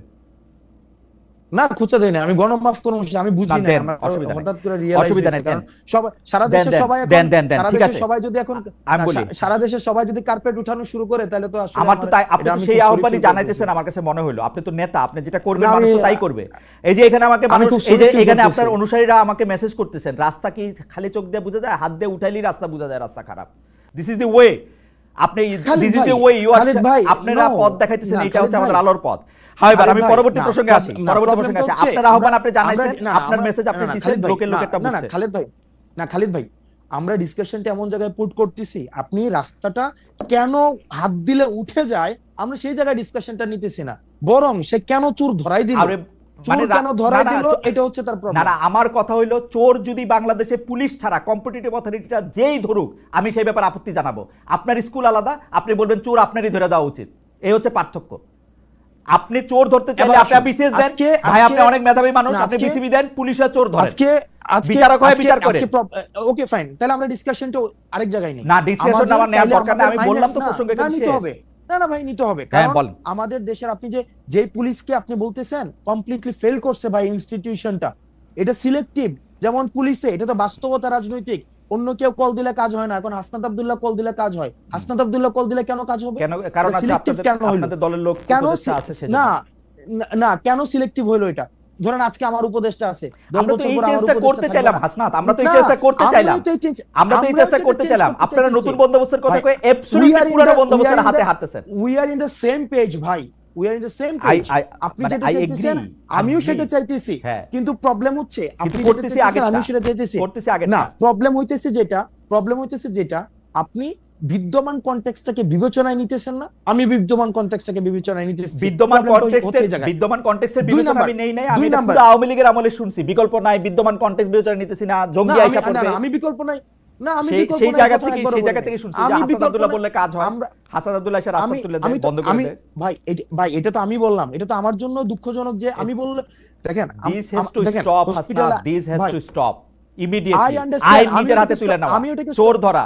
আমি স্টপ করতে চাই ভাই। দেখেন খালেদ ভাই, আইসিইউতে হসপিটালে আইসিইউ নাই ভাই। আমরা তো এখন হচ্ছে তদবিরের একদম মানে আমি তদবিরটা নিয়ে বলতে চাইছিলাম। আচ্ছা আপনি হসপিটালের আইসিইউর প্রসঙ্গ আমি শুনছি, আমি তদবিরটা নিয়ে একটু বলেন তো, একবারে বলেন যে আপনার কাছে কি অনেক তদবির আসে, সারা দিন তদবির আসতে থাকে, মানে আপনি কি অনেক তদবির করেন? তদবির আমি বলি, যেমন 5 আগস্টের পরে যাদের সাথে পরিচয় হয়েছে, 5 আগস্টের পরে যাদের সাথে পরিচয় হয়েছে, কারোর সাথে যদি 2 মিনিট কথা হয় সে একটা তদবির করে। ইভেন টকশো শেষে হোস্ট তদবির করে, মানে টকশো শেষে হোস্ট তদবির করে। তো সেই জায়গায় হচ্ছে এই যে তদবির করাটা কেন তদবির করছে, কারণ এই তদবির যারা করে আমি তাদেরও যেমন সমস্যা, একই সাথে একটা সিস্টেম ডেভেলপ করে নেই ভাই। কেমনি সিস্টেম ডেভেলপ করে নাই? দেখা যাচ্ছে যে রোগী যখন হসপিটালে যায় আইসিইউ নাই, তাকে বলা হয় আইসিইউ নাই, তার আইসিইউ লাগবে, আইসিইউ নাই। কিন্তু রাজনৈতিক যেই দলগুলো রয়েছে আমি এখন এসে দেখতেছি তারা ফোন দিলে কিন্তু ঠিকই কাজ হয়। আপনি আজকে দেখেন রাস্তাতে তো দেবিদ্বারে 4 লক্ষ মানুষ আছে, 4 লক্ষ মানুষ থাকা সত্ত্বেও সেখানে হচ্ছে রাস্তায় এই ধরনের কাজ করার মানে সেই সাহসটা পাইছে। আমরা এটার পরিবর্তনটা ভাই চাইছি, হ্যাঁ কিন্তু আনফরচুনেটলি তো সেটা ভাই আনফরচুনেটলি সেটা তো ওভারনাইট হচ্ছে না, এবং আমরা অনেক জায়গায় আশাহত হয়েছি। আমরা বারবার করে এই সিস্টেম ডেভেলপ, দেখেন আপনি যে বললেন চোর পুলিশ ধরে দিবে, পুলিশ সংস্কার কমিশনে দেখেন, আজকে আপনি প্রশাসন সংস্কার কমিশন দেখেন, আজকে আপনি এনবিআরও আজকে আন্দোলন চলতেছে, সংস্কার কমিশন দেখেন। আমাদের মনস্তাত্ত্বিক ভাবে এটার একটা হচ্ছে মানে আমার মনে হয় যে জাতিগত একটা পিউরিফিকেশন প্রয়োজন, একদম সবাইকে একসাথে পিউরিফাই করা প্রয়োজন। আদারওয়াইজ আমরা আসলে যেভাবেই বলি না কেন এটা সংস্কারটা এখন আস্তে আস্তে এটা চ্যালেঞ্জিং হয়ে দাঁড়াইতেছে ভাই। আপনি মনে হয় হচ্ছে আমি পরবর্তী সেটা ঠিক আছে, আমি আপনার ব্যাপারটা বুঝতে পারতেছি। আমারও মনে হয় হাসনাত আমি আর আপনি একদমই সেম পেজে, কিন্তু আপনার যে যুক্তি সেই যুক্তি তো আপনারই যুক্তি, বহুবার আপনার সঙ্গে আমারও কথা হয়েছে এখানে। সেইটার ক্ষেত্রে তো আমি আর আলাদা করে আপনাকে আর কনভিন্স করতে পারবো না। কিন্তু আমার কাছে মনে হয়েছে আইন নিজের হাতে তুলে নেওয়ার যে চর্চা গত 15 বছর ধরে ইনস্টিটিউশনগুলি ধ্বংস করার জন্য ছিল, সেই একই চর্চা, একই ফাঁদে, একই রাস্তায় আমরা যেন না হাঁটি, এটা হচ্ছে আমার প্রস্তাব। আপনার এটা নিয়ে কোনো মন্তব্য করার দরকার নেই, আপনার যুক্তি আমি জানি। এটাকে শতভাগ মানি, একই সাথে আমি এটাও চাই কোন রাজনীতিবিদ যেন তদবির করতে না হয়, কোন রাজনীতিবিদদের যেন যাওয়া না লাগে, কোন রাজনীতিবিদদের ফোনে যেন কোনো ফাইল না ছুটে। আর ঠিক আছে, এটা যেন অটোমেটিক একটা প্রসেসে দাঁড়ায়, এটা যেন একটা অটোমেটিক প্রসেস হয়। ঠিক আছে, আমাদের গবেষক, আমি আসলে চট করে এমনিতে সময় শেষ হয়ে যাচ্ছে এবং মানে কিছুটা সময় আপনার থেকে একটু বাড়তি নিতে চাই। আমাদের গবেষক দল একটি ছোট কোট পাঠিয়েছে আপনাকে এটি পড়ে শোনানোর জন্য। সেটি হচ্ছে যে এর আগের প্রসঙ্গে, ওই হেফাজত ইসলামের জনসভায় যাওয়া প্রসঙ্গে, সেটা হচ্ছে এনসিপির সিনিয়র যুগ্ম আহ্বায়ক আরিফুল ইসলাম আদিব বলেছিলেন, হেফাজত ইসলামের সমাবেশে দল হিসেবে এনসিপিকে আহ্বান করা হয়নি, অভ্যুত্থান পরবর্তী নেতা হিসেবে ব্যক্তিগত জায়গা থেকে হাসনাত আব্দুল্লাহ এই সমাবেশে অংশ নিয়েছেন। তিনি আরও বলেছিলেন যে ওই সমাবেশে অংশগ্রহণ করবে কিনা এটা এনসিপি জানতো কিনা, এই প্রশ্নের জবাবে তিনি বলছেন কোট যাবে এটা জানতাম, যাওয়ার বিষয়ে আমরা নেতিবাচক ছিলাম না। হাওয়েভার, এটা হচ্ছে তার মন্তব্য। আমরা পরবর্তী প্রসঙ্গে যাই। এনসিপি হিসাবে দাওয়াত করা হয়নি সেটি তিনি বলেছেন জনাব আদিব। আমরা পরবর্তী প্রসঙ্গে যাই। আমরা যা দেখেছি যে সাবেক রাষ্ট্রপতি জনাব আব্দুল হামিদের থাইল্যান্ড যাওয়ার বিষয়টির প্রতিবাদে আপনার নেতৃত্বে যমুনা ও শাহবাগের আন্দোলনের মুখে সরকার আওয়ামী লীগের কার্যক্রম নিষিদ্ধ করে, কিন্তু হামিদ সাহেবের দেশত্যাগ যে শুধু চিকিৎসার জন্য ছিল, সরকারের অনুমোদনের ভিত্তিতেই সেটা ফিরে এসে তিনি প্রমাণ করেছেন। আমাদের অনুষ্ঠানে বা অন্যান্য জায়গায় আমাদের অনুষ্ঠানে এক বিএনপি নেতা জয়নুল আবদিন ফারুক তিনি সরকারের দিকে আঙুল তুলে বলেছেন হামিদ ইস্যুতে সরকার এনসিপিকে দিয়ে নাটক মঞ্চস্থ করিয়েছিল আওয়ামী লীগের কার্যক্রম নিষিদ্ধ করার জন্য। আপনি সেই নাটকের কেন্দ্রীয় চরিত্রে অভিনয় করেছিলেন কিনা সেটি হচ্ছে প্রশ্ন। বিএনপি নেতার অভিযোগ নিয়ে কি বলবেন, যে সেটি আসলে নাটক ছিল কিনা, সরকার এনসিপিকে দিয়ে নাটক করিয়েছিল কিনা? না, সরকার এনসিপি দিয়ে নাটক করেনি। সরকারের হচ্ছে এখানে একটা ব্যর্থতার পরিচয়, যে এতদিন পরেও একটা দীর্ঘদিন আমরা বারবার করে বলে আসছিলাম যে যে আওয়ামী লীগের বিষয়টা সিদ্ধান্তে আসতে, কারণ আওয়ামী লীগের এই বিষয়টাকে সিদ্ধান্ত নিয়ে আসলে আমরা দেখতে পাচ্ছিলাম যে সংকট আসলে ঘনীভূত হচ্ছে, কোনো সিদ্ধান্তে আসা যাচ্ছে না। তো সেই জায়গা থেকে বারবার বলা সত্ত্বেও আমরা দেখছিলাম যে আওয়ামী লীগের বিষয়ে কোনো সিদ্ধান্ত না এসে ক্ষেত্র বিশেষে বিভিন্ন জায়গায় ফেসিলিটেট করা হচ্ছে, এবং সেটার অংশ হিসেবে আমাদের কাছে ওই যে যে সাবেক রাষ্ট্রপতিকে থাইল্যান্ড পাঠানোর বিষয়, সেক্ষেত্রে সরকার থেকে আমাদের কাছে মনে হয়েছে সেটাতে সরকার জড়িত। এবং এনসিপি, আপনি যে বলছেন যে এনসিপি দিয়ে নাটক মঞ্চস্থ হয়েছে, বিষয়টা এমন না। আমি বৈষম্য বিরোধী ছাত্র আন্দোলনের আহ্বায়ক ছিলাম, এবং এই গণঅভ্যুত্থানে আমরা সামনে থেকে যারা নেতৃত্ব দিয়েছে তাদের মধ্যে আমি একজন ছিলাম। সেক্ষেত্রে এনসিপি ছাড়াও আমার এই অভ্যুত্থানে একটা বিশেষ আমার একটা রোল রয়েছে, এবং এই ক্ষেত্রে আমার একটা বিশেষ একটা দায়িত্ব রয়েছে যে অভ্যুত্থান রিলেটেড এই ইস্যুগুলাতে অ্যাড্রেস করার ক্ষেত্রে শুরু থেকে, এটা বৈষম্য বিরোধী ছাত্র আন্দোলনে আমরা যখন ছিলাম তখন থেকে যে দাবিটা জানিয়ে আসছি, সেটার সাথে দেখলাম যে গভর্নমেন্ট কোনোভাবে কমপ্লাই করছে না, বরং গভর্নমেন্ট আওয়ামী লীগকে রিহ্যাবিলিটেট করার জন্য সেক্ষেত্রে আর্মি ইস্যু আছে, অ্যাডমিনিস্ট্রেশনের ইস্যু আছে। তারপর হচ্ছে আমরা দেখতে পাচ্ছি যে মনে হচ্ছে আওয়ামী লীগকে ব্রিদিং স্পেস করে দেওয়া হচ্ছে। প্রায় আমরা এই কথাও শুনি যে ডিজিএফআইও, মানে ওই দিন আমি একটা অনুষ্ঠানে দেখতেছিলাম, আপনাদের একজন নেতা বলতেছিলেন যে আমরা যে এত কষ্ট করে দল গঠন করার জন্য দিনরাত পরিশ্রম করছি, তখন হচ্ছে নির্বাচন কমিশনে ওই মানে নিবন্ধনের জন্য আপনারা কাজ করছিলেন খাটাখাটি। সে সময় একটা ডিজিএফআই যদি আমাদের সঙ্গে থাকতো তাহলে তো আমাদের এত, বা ডিজিএফআই যদি আমাদেরকে চাইতে হতো।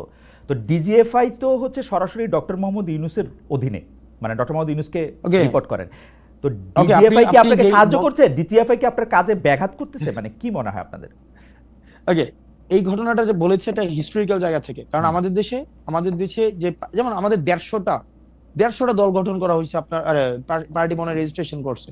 তো আমাদের দেশে ডিজিএফআই দিয়ে দল করা বা ডিজিএফআই নিজে দল করে দেওয়া, স্বপ্রণোদিত হয়ে, এবং রাজনৈতিক বিষয়ে ডিজিএফআই এর যেই আপনার হস্তক্ষেপ করা, এগুলো নতুন কিছুই না।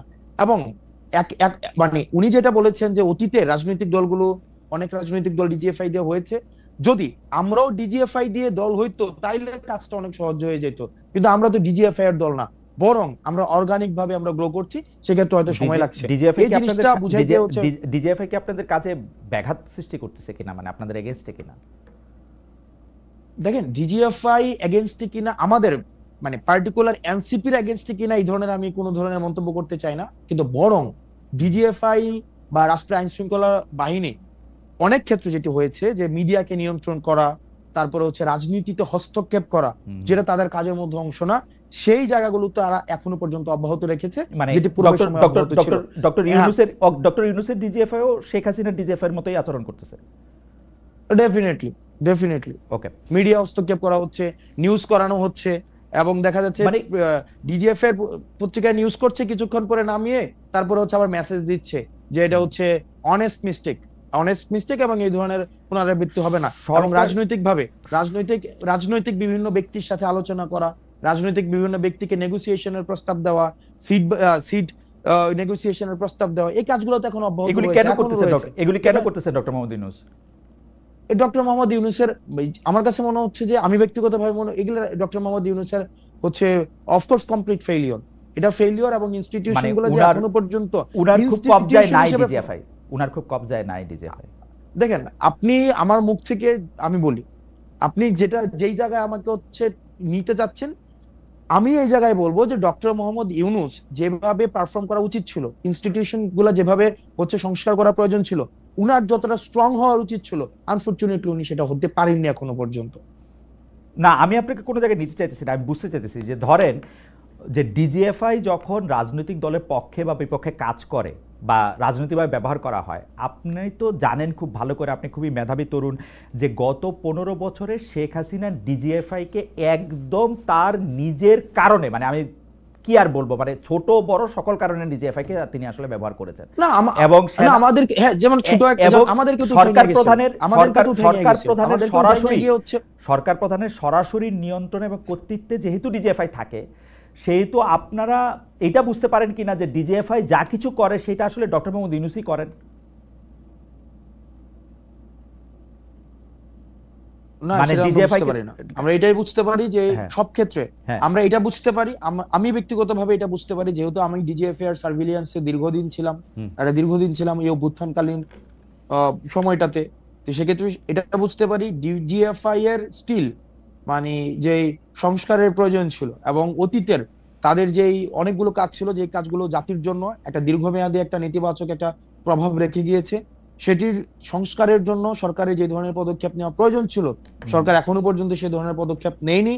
এবং ক্ষেত্র বিশেষে এমন হয়েছে রাষ্ট্রের প্রত্যেকটা ইনস্টিটিউশনের প্রতি সরকারের যে পূর্ণাঙ্গ গ্রিপ থাকা প্রয়োজন ছিল সেই গ্রিপ এখনো প্রতিষ্ঠিত হয়নি। আমার একটা ছোট্ট অভিজ্ঞতার কথা বলি, আমরা দেখেছি যে এই সরকারি প্রতিষ্ঠানগুলিকে ঐতিহাসিকভাবেই সরকার প্রধানরা এখন পর্যন্ত যারা সরকার প্রধান ছিলেন তাদের বেশিরভাগ সময়ে কুক্ষিগত করেছেন বা তাদের নিজের মতো করে ব্যবহার করেছেন। যেমন 9 বছর এরশাদ সাহেব যেভাবে দেশ চালিয়েছেন প্রশাসনকে সে কুক্ষিগত করেছেন, কিন্তু শাহাবুদ্দিন সাহেব এসে কিন্তু 3 থেকে 6 মাসের মধ্যেই নির্বাচনের একটি পরিস্থিতি সৃষ্টি করেছেন এবং একটি সুষ্ঠু নির্বাচন দিয়েছেন।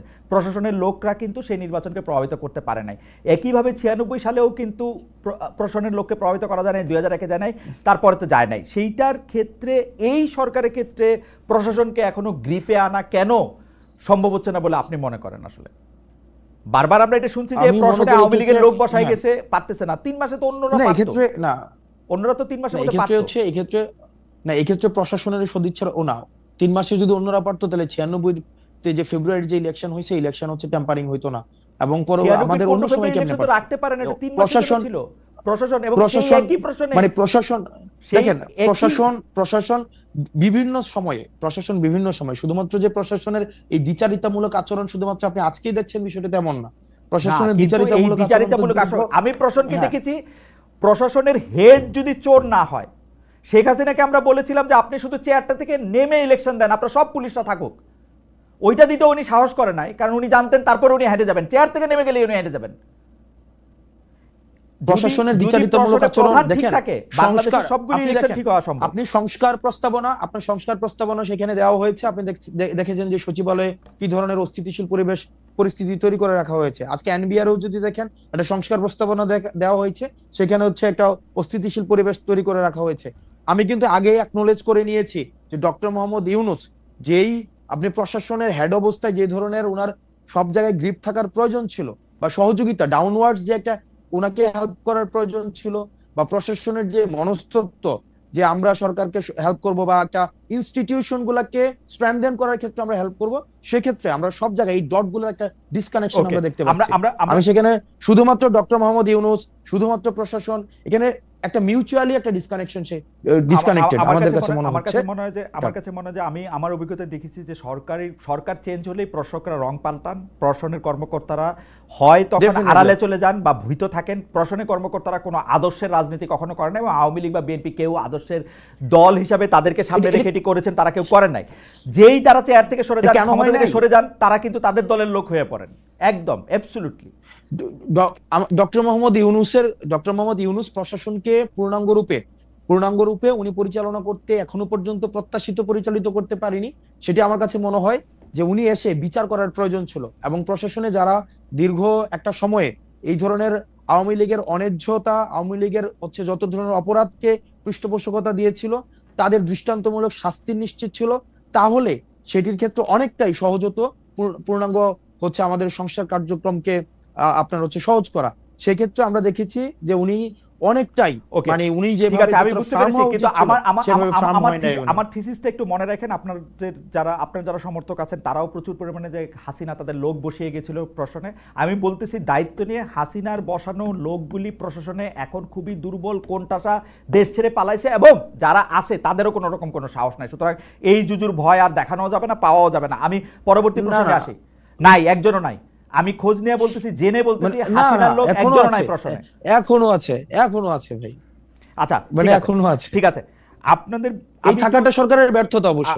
আমি একটা কথায় আসি যে জুলাই ঘোষণাপত্র, জুলাই সনদ কিছুই এখনো হয়নি। আপনারা নিজেরাই যখন জুলাই ঘোষণাপত্র প্রকাশের উদ্যোগ নিয়েছিলেন, সরকার তখন আপনাদের থামিয়ে দায়িত্বটি দেয়।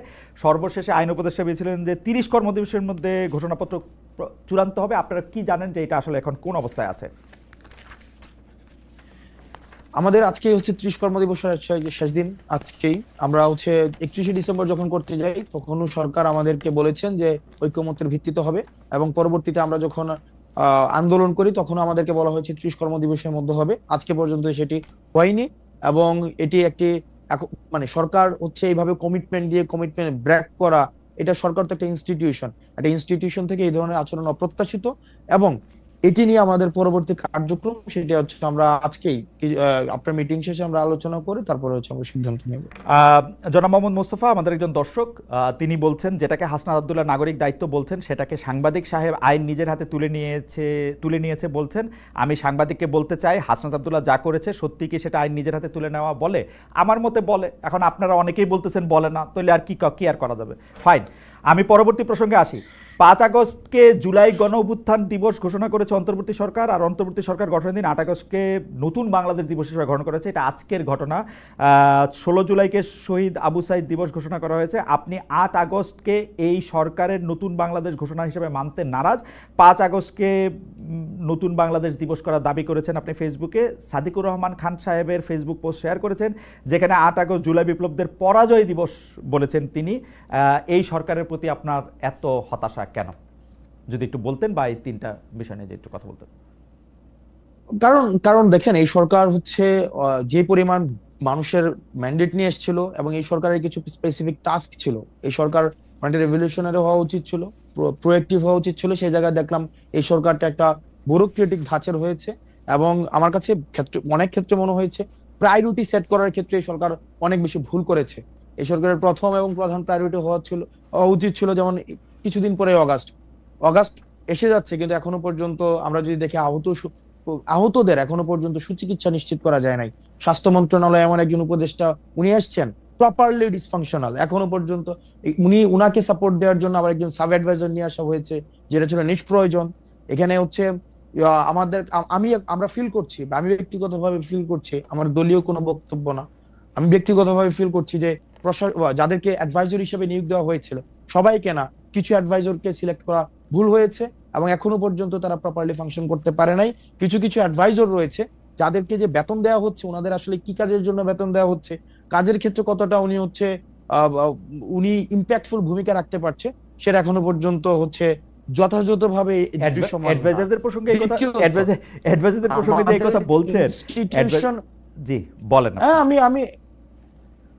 আমি এবং ইনস্টিটিউশন গুলা, রাষ্ট্রের যে ইনস্টিটিউশন গুলা, এগুলোর সংস্কার হওয়া প্রয়োজন ছিল। যে ইনস্টিটিউশন গুলো সংস্কার হইলে আর হাসনাত আব্দুল্লাহকে গিয়ে হচ্ছে রাস্তা থেকে হচ্ছে ওই আপনার পিচ উঠাইতে হইতো না। ওই ইনস্টিটিউশন গুলো সংস্কার হওয়া উচিত ছিল, পুলিশ সংস্কার হওয়া উচিত ছিল, আপনার হচ্ছে জুডিশিয়ারি সংস্কার হওয়া উচিত ছিল। হ্যাঁ, জুডিশিয়ারির অনেক কাজ আগাইছে, আমরা এটা আপনি আরো অনেক বেশি ভালো বলতে পারবেন টেকনিক্যাল জায়গা থেকে, জুডিশিয়ারি নিয়ে ইতিবাচক, কিন্তু অন্যান্য যে অর্গানস গুলো রয়েছে রাষ্ট্রে কমপ্লিট ফেল করেছে। বিশেষ করে আমাদের ডিফেন্সিভ মেকানিজম, আমাদের যেই আইন শৃঙ্খলা রক্ষাকারী বাহিনী যারা রয়েছে, এখনো পর্যন্ত কোনো সংস্কার হয় নাই, যেটা আমাদের জন্য দীর্ঘমেয়াদী, আমাদের জন্য একটা আমাদের যে প্রত্যাশা ছিল, এই প্রত্যাশাটা আমরা সেখানে হতাশ হয়েছি। আপনি যদি দেখেন যে এই সরকার একটা সবার ঐক্যমত্যের ভিত্তিতে আমাদের হচ্ছে একটা গ্রহণযোগ্য ডেমোক্রেটিক ট্রান্সফরমেশনের দিকে যাওয়ার জন্য যে শর্তাবলী রয়েছে, সেগুলো খুব দ্রুততম সময়ের মধ্যে, আমরা একটা খুব অপ্রয়োজনীয় একটা আলাপের মধ্যে রয়েছি যে নির্বাচন আগানো পিছানো, নির্বাচন এটা সেটা, এটা খুবই নিষ্প্রয়োজন একটা আলাপ। বরং যে সংস্কারগুলো হওয়ার কথা ছিল সেগুলো যদি পসিবল হয়, এগুলো যদি এই বছরের মধ্যে পসিবল হয়, মানে যত দ্রুত পসিবল এগুলো করা উচিত ছিল। কিন্তু সরকার সেইখানে একটা ল্যাথার্জিক একটা ভূমিকা পালন করছে, একটা ঐক্যমত কমিশন করেছে। এই ঐক্যমত কমিশনে সেখানে আলোচনা করা হয় যে পূর্বের ব্যবস্থা রাখবে কি রাখবে না, এটা করবে কি করবে না। মানে আমি যেটা একটা ধাঁধার মধ্যে, অর্থাৎ ডক্টর মোহাম্মদ ইউনূসের কাছ থেকে আমাদের যে বিপুল প্রত্যাশা ছিল, অ্যাডভাইজারদের কাছ থেকে যে বিপুল প্রত্যাশা ছিল, এই প্রত্যাশার জায়গা থেকে আমাদের প্রত্যাশা এবং প্রাপ্তির মধ্যে একটা দৃশ্যমান একটা ব্যবধান রয়েছে, এটা কি সেটার কারণে এটা কি হচ্ছে এটা কি হ্যাঁ এটা কি হাসনাত আব্দুল্লাহর মত, না এনসিপির মত মোটামুটি এটা কাছাকাছি, অ্যাডভাইজারদের ফেলিওরের কথা আমি বললেন এই যে আমি মোরালের আমার পার্টি? এনসিপির আমি এনসিপির আমার পার্টি বক্তব্য দেই নাই, আমি আমার ব্যক্তিগত হচ্ছে আমার মতামত আমি জানিয়েছি। ওকে, ঠিক আছে। আমাদের একজন দর্শক, ইন্টারেস্টিং, আজকের এপিসোডটা পুরাই একটা ফেইল্ড প্রজেক্ট ছিল, থ্যাংক ইউ। আমি লাস্ট প্রশ্ন আপনাকে করি, সেটা হচ্ছে যে আপনার পদ পদবি উল্লেখ করে জাতীয় মানে আপনি এনসিপি নেতা হাসনাত আব্দুল্লাহর কথা বলা হয়েছে হচ্ছে এরকম, দুদক মহাপরিচালক, আপনি দুদক নিয়ে যে মন্তব্য করেছেন যে ঘুষ দাবি করেছেন ঊর্ধ্বতন কর্মকর্তারা 1 লাখ টাকা চা খেতে লাগে এই জাতীয়, সেটিকে যাচাই বাছাইহীন ও মানহানিকর। আবার পরে আমি আজকে আবার দেখলাম যে আরেকটা নিউজ আছে যে তিনি আসলে বোঝেন নাই, সেজন্য বলেছেন। দুদক নিয়ে আপনার অবস্থানে কি কোনো পরিবর্তন আছে? কে বুঝেন নাই, মানে কে বুঝেন নাই বলেছে? সেটা বোধহয় দুদকের এই মহাপরিচালক বোধহয় এই মন্তব্য করেছেন যে হাসনাত সামথিং ঠিক মতো বোঝেন নাই, সেই জন্য হয়তো এরকম মন্তব্য করেছেন, বা তার কাছে ঠিক খবরটা নাই, সেই জন্য সেই চা খাওয়ার দাবি বা 1 লাখ টাকা ঘুষের দাবির এইসব প্রসঙ্গ কথা বলেছেন। আমি তো সেটা ভিডিও রেফারেন্স শো দিয়েছি, সেটা তো হচ্ছে কি কথা হয়েছে না হয়েছে ওখানে, এবং এটা সিরিজ অফ ডিসকাশন ছিল, আচ্ছা। ডিসকাশন, এবং হচ্ছে দুদকেই হচ্ছে গিয়ে টাকা দেওয়ার কথা বলা হয়েছে, এবং দুদক থেকেই হচ্ছে বারবার এই কথাগুলো বলা হচ্ছিল।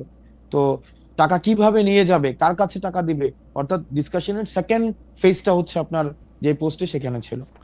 অর্থাৎ আপনি মনে করছেন যে দুদক এরকমই একটা সংস্থা হিসেবে রয়ে গেছে, যে সংস্থার মধ্যে আসলে আকণ্ঠ দুর্নীতি পরায়ণ, এবং আপনি আসলে একটা অডিও ক্লিপ বা একটা অডিও ক্লিপিত মানে টেলিফোন সংলাপের বিষয়ে আপনি সংযুক্ত করেছিলেন, যেখানে দেখা যাচ্ছে যে দুদকের কর্মকর্তারা টাকা পয়সার ব্যাপারে কথা বলছেন। হাওয়েভার আমার প্রশ্ন শেষ, আমি একটু মন্তব্য করতে চাই যে আপনি প্রায়ই আপনাকে আমরা দেখি, মানে কেউ কেউ আপনাকে, এই যে আমি যে শহরটাতে থাকি সেই নিউ ইয়র্ক শহরের একজন তরুণ নেতা জোরান মামদানি, যিনি আসলে ডেমোক্রেটদের পক্ষ থেকে মেয়র পদে লড়াই করার জন্য নিউ ইয়র্কবাসী তাকে ম্যান্ডেট দিয়েছেন। এটি প্রায় মানে একরকম নিউ ইয়র্কের ইতিহাস অনুসারে এটি প্রায় নিশ্চিত যে তিনি আসলে মেয়র হতে যাচ্ছেন, যেখানে আসলে ডেমোক্রেটরাই প্রধান।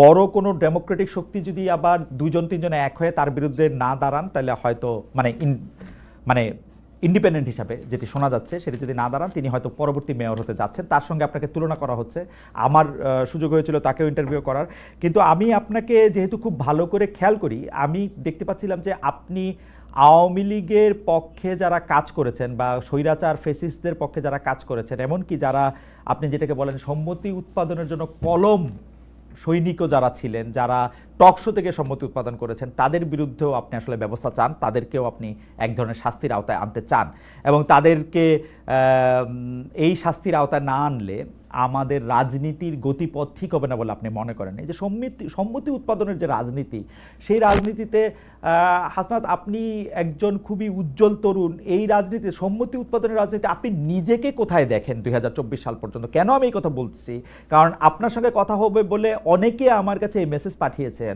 যে আপনিও তো 2020, 21, 22, 23, 24 খুবই আগ্রহ ভরে বঙ্গবন্ধুর কথা লিখেছেন, স্লোগান দিয়েছেন, বক্তৃতা দিয়েছেন, খুবই সুন্দর করে কি বলে ক্রোড় পত্রে লেখা ছাপিয়েছেন, আপনি যেহেতু ভালো বলেন, অনেকে বুঝিয়েছেন, সেই ক্ষেত্রে সেইটা আপনি যখন আপনাকে দেখেন, আপনি এটাকে কিভাবে বিবেচনা করেন? আমার জীবনে আমি একটা বক্তব্য দেই নাই, একটা মিছিলে যাই নাই, 1 মিনিটের জন্য আমি কোনো ছাত্রলীগ করি নাই। আপনি যদি খুব খেয়াল করে দেখেন, আমি পুনরাবৃত্তি করছি, আমি আমার জীবনে পুনরাবৃত্তি করছি, 1 মিনিটের জন্য আমি শেষ করি, 1 মিনিটের জন্য আমি ছাত্রলীগ করি নাই। ক্যাম্পাস লাইফে আমি ক্যাম্পাসে আসি 2016 সালের ডিসেম্বরের লাস্ট উইকে ক্যাম্পাসে আসি, এবং ক্যাম্পাস থেকে চলে আসা পর্যন্ত ছাত্রলীগ বিরোধী আমারও সবসময় অবস্থান ছিল, গ্যাস্ট্রম বিরোধী অবস্থান ছিল, গণরম বিরোধী অবস্থান ছিল, এবং সেটি নিয়ে আমার আন্দোলনেরও আমার ইতিহাস রয়েছে। এখন আপনি যদি আমার ফেসবুকে যান, ওই 2টা লেখা এখনো পর্যন্ত আমি হচ্ছে অনলিমি করি নাই, এখনো পর্যন্ত আছে 2টা লেখা। একটা হচ্ছে যে বঙ্গবন্ধুকে সেখানে হচ্ছে জন্মদিনের শুভেচ্ছা জানানো। আপনি যদি 2020 সালে বঙ্গবন্ধুর জন্মদিনে 100 কোটি টাকা বরাদ্দ দেওয়া হয়েছিল, মনে আছে কিনা আপনি দেখেন, যে শতবর্ষর জন্মদিনে 100 কোটি টাকা বরাদ্দ দেওয়া হয়েছিল, এবং আপনি যদি ওই পোস্টের আপনি ক্যাপশনটা পড়েন, ওই ক্যাপশনের মধ্যে ওই শেখ মুজিবের একটা উক্তি লেখা আছে যে যেই দেশের মানুষ খাইতে পায় না, যেই দেশের মানুষ হচ্ছে এখনো পর্যন্ত অন্ন বস্ত্র বাসস্থানের জোগাড়ই করতে পারে নাই, তাদের আবার কিসের জন্মদিন, তাদের আবার কিশোর জন্মদিন? অর্থাৎ যেই ব্যক্তি এই কথা বলে গেছে তার জন্য আপনি 100 কোটি টাকা দিচ্ছেন, সেটা হচ্ছে মার্চ মাসে। তখন তখন তখন আমি শেষ করি। তখন আমাদের হচ্ছে করোনার ইস্যুটা চলে আসছিল 2020 সালের হচ্ছে খুব সুন্দর মার্চে হলগুলো বন্ধ হয়ে যায়, মার্চের সেকেন্ড উইকে বা ফার্স্ট উইকের দিকে হলগুলো বন্ধ হয়ে যায়। সেটাকে মিন করার জন্য হচ্ছে আমি ওই ক্যাপশনটা দিয়েছিলাম। আপনি যদি এখনো যান আপনি সেখানে এটা দেখতে পাবেন। আমি এটা অনলিমি করি নাই, কারণ আমার চিন্তার ওইটাতে পরিবর্তন আমি করি নাই। ওকে। দ্বিতীয়ত ইত্তেফাকে খুব সম্ভবত আমার একটা লেখা আসছিল ইত্তেফাকে, যে বঙ্গবন্ধুর জন্মদিনে অর্থাৎ ওই বছরই তার জন্মদিনে হচ্ছে একটা শুভেচ্ছা জানানোর জন্য। এখন আপনার একটা হিস্ট্রিতে আপনি শেখ মুজিবকে আপনার দুই ভাবে সেখানে অ্যানালিসিস করতে হবে। হ্যাঁ, 2020 সালে, সেটা 2020 সালের পত্রিকাতে আমি ডেট ধরে ধরে বলতে পারবো। 17ই মার্চ আমাদের হলগুলো বন্ধ হয়ে যায় খুব সম্ভবত মার্চের ফার্স্ট উইকের দিকে, অর্থাৎ সরকার অনেক ঝাঁকজমকপূর্ণ আমার অসুবিধা নাই, আপনি বলেন 2020-এ আপনি এরকম একটা লেখা ইত্তেফাকে লিখছিলেন, তাই তো? হ্যাঁ, আমি লিখছিলাম ইত্তেফাকে। আচ্ছা, আমি ইত্তেফাকে লিখেছিলাম, কিন্তু আপনি আমার পুরো ব্যাকগ্রাউন্ড, আপনি আমার ইউনিভার্সিটি লাইফ, আপনি পুরো জায়গায় ছাত্রলীগ করা কি খারাপ? জনাব সার্জিস তো করতেন ছাত্রলীগ করা অসুবিধা কি? না, আমার এক্সপেরিয়েন্স খুবই বাজে, কারণ ছাত্রলীগ আমাকে হল থেকে বের করে দিতে চাইছে, 11 তলায় উঠাই আমাকে ঘাট ধরে হচ্ছে 11 তলায় থেকে ফেলে মেরে ফেলতে চাইছে, আমার রুম দখল করছে।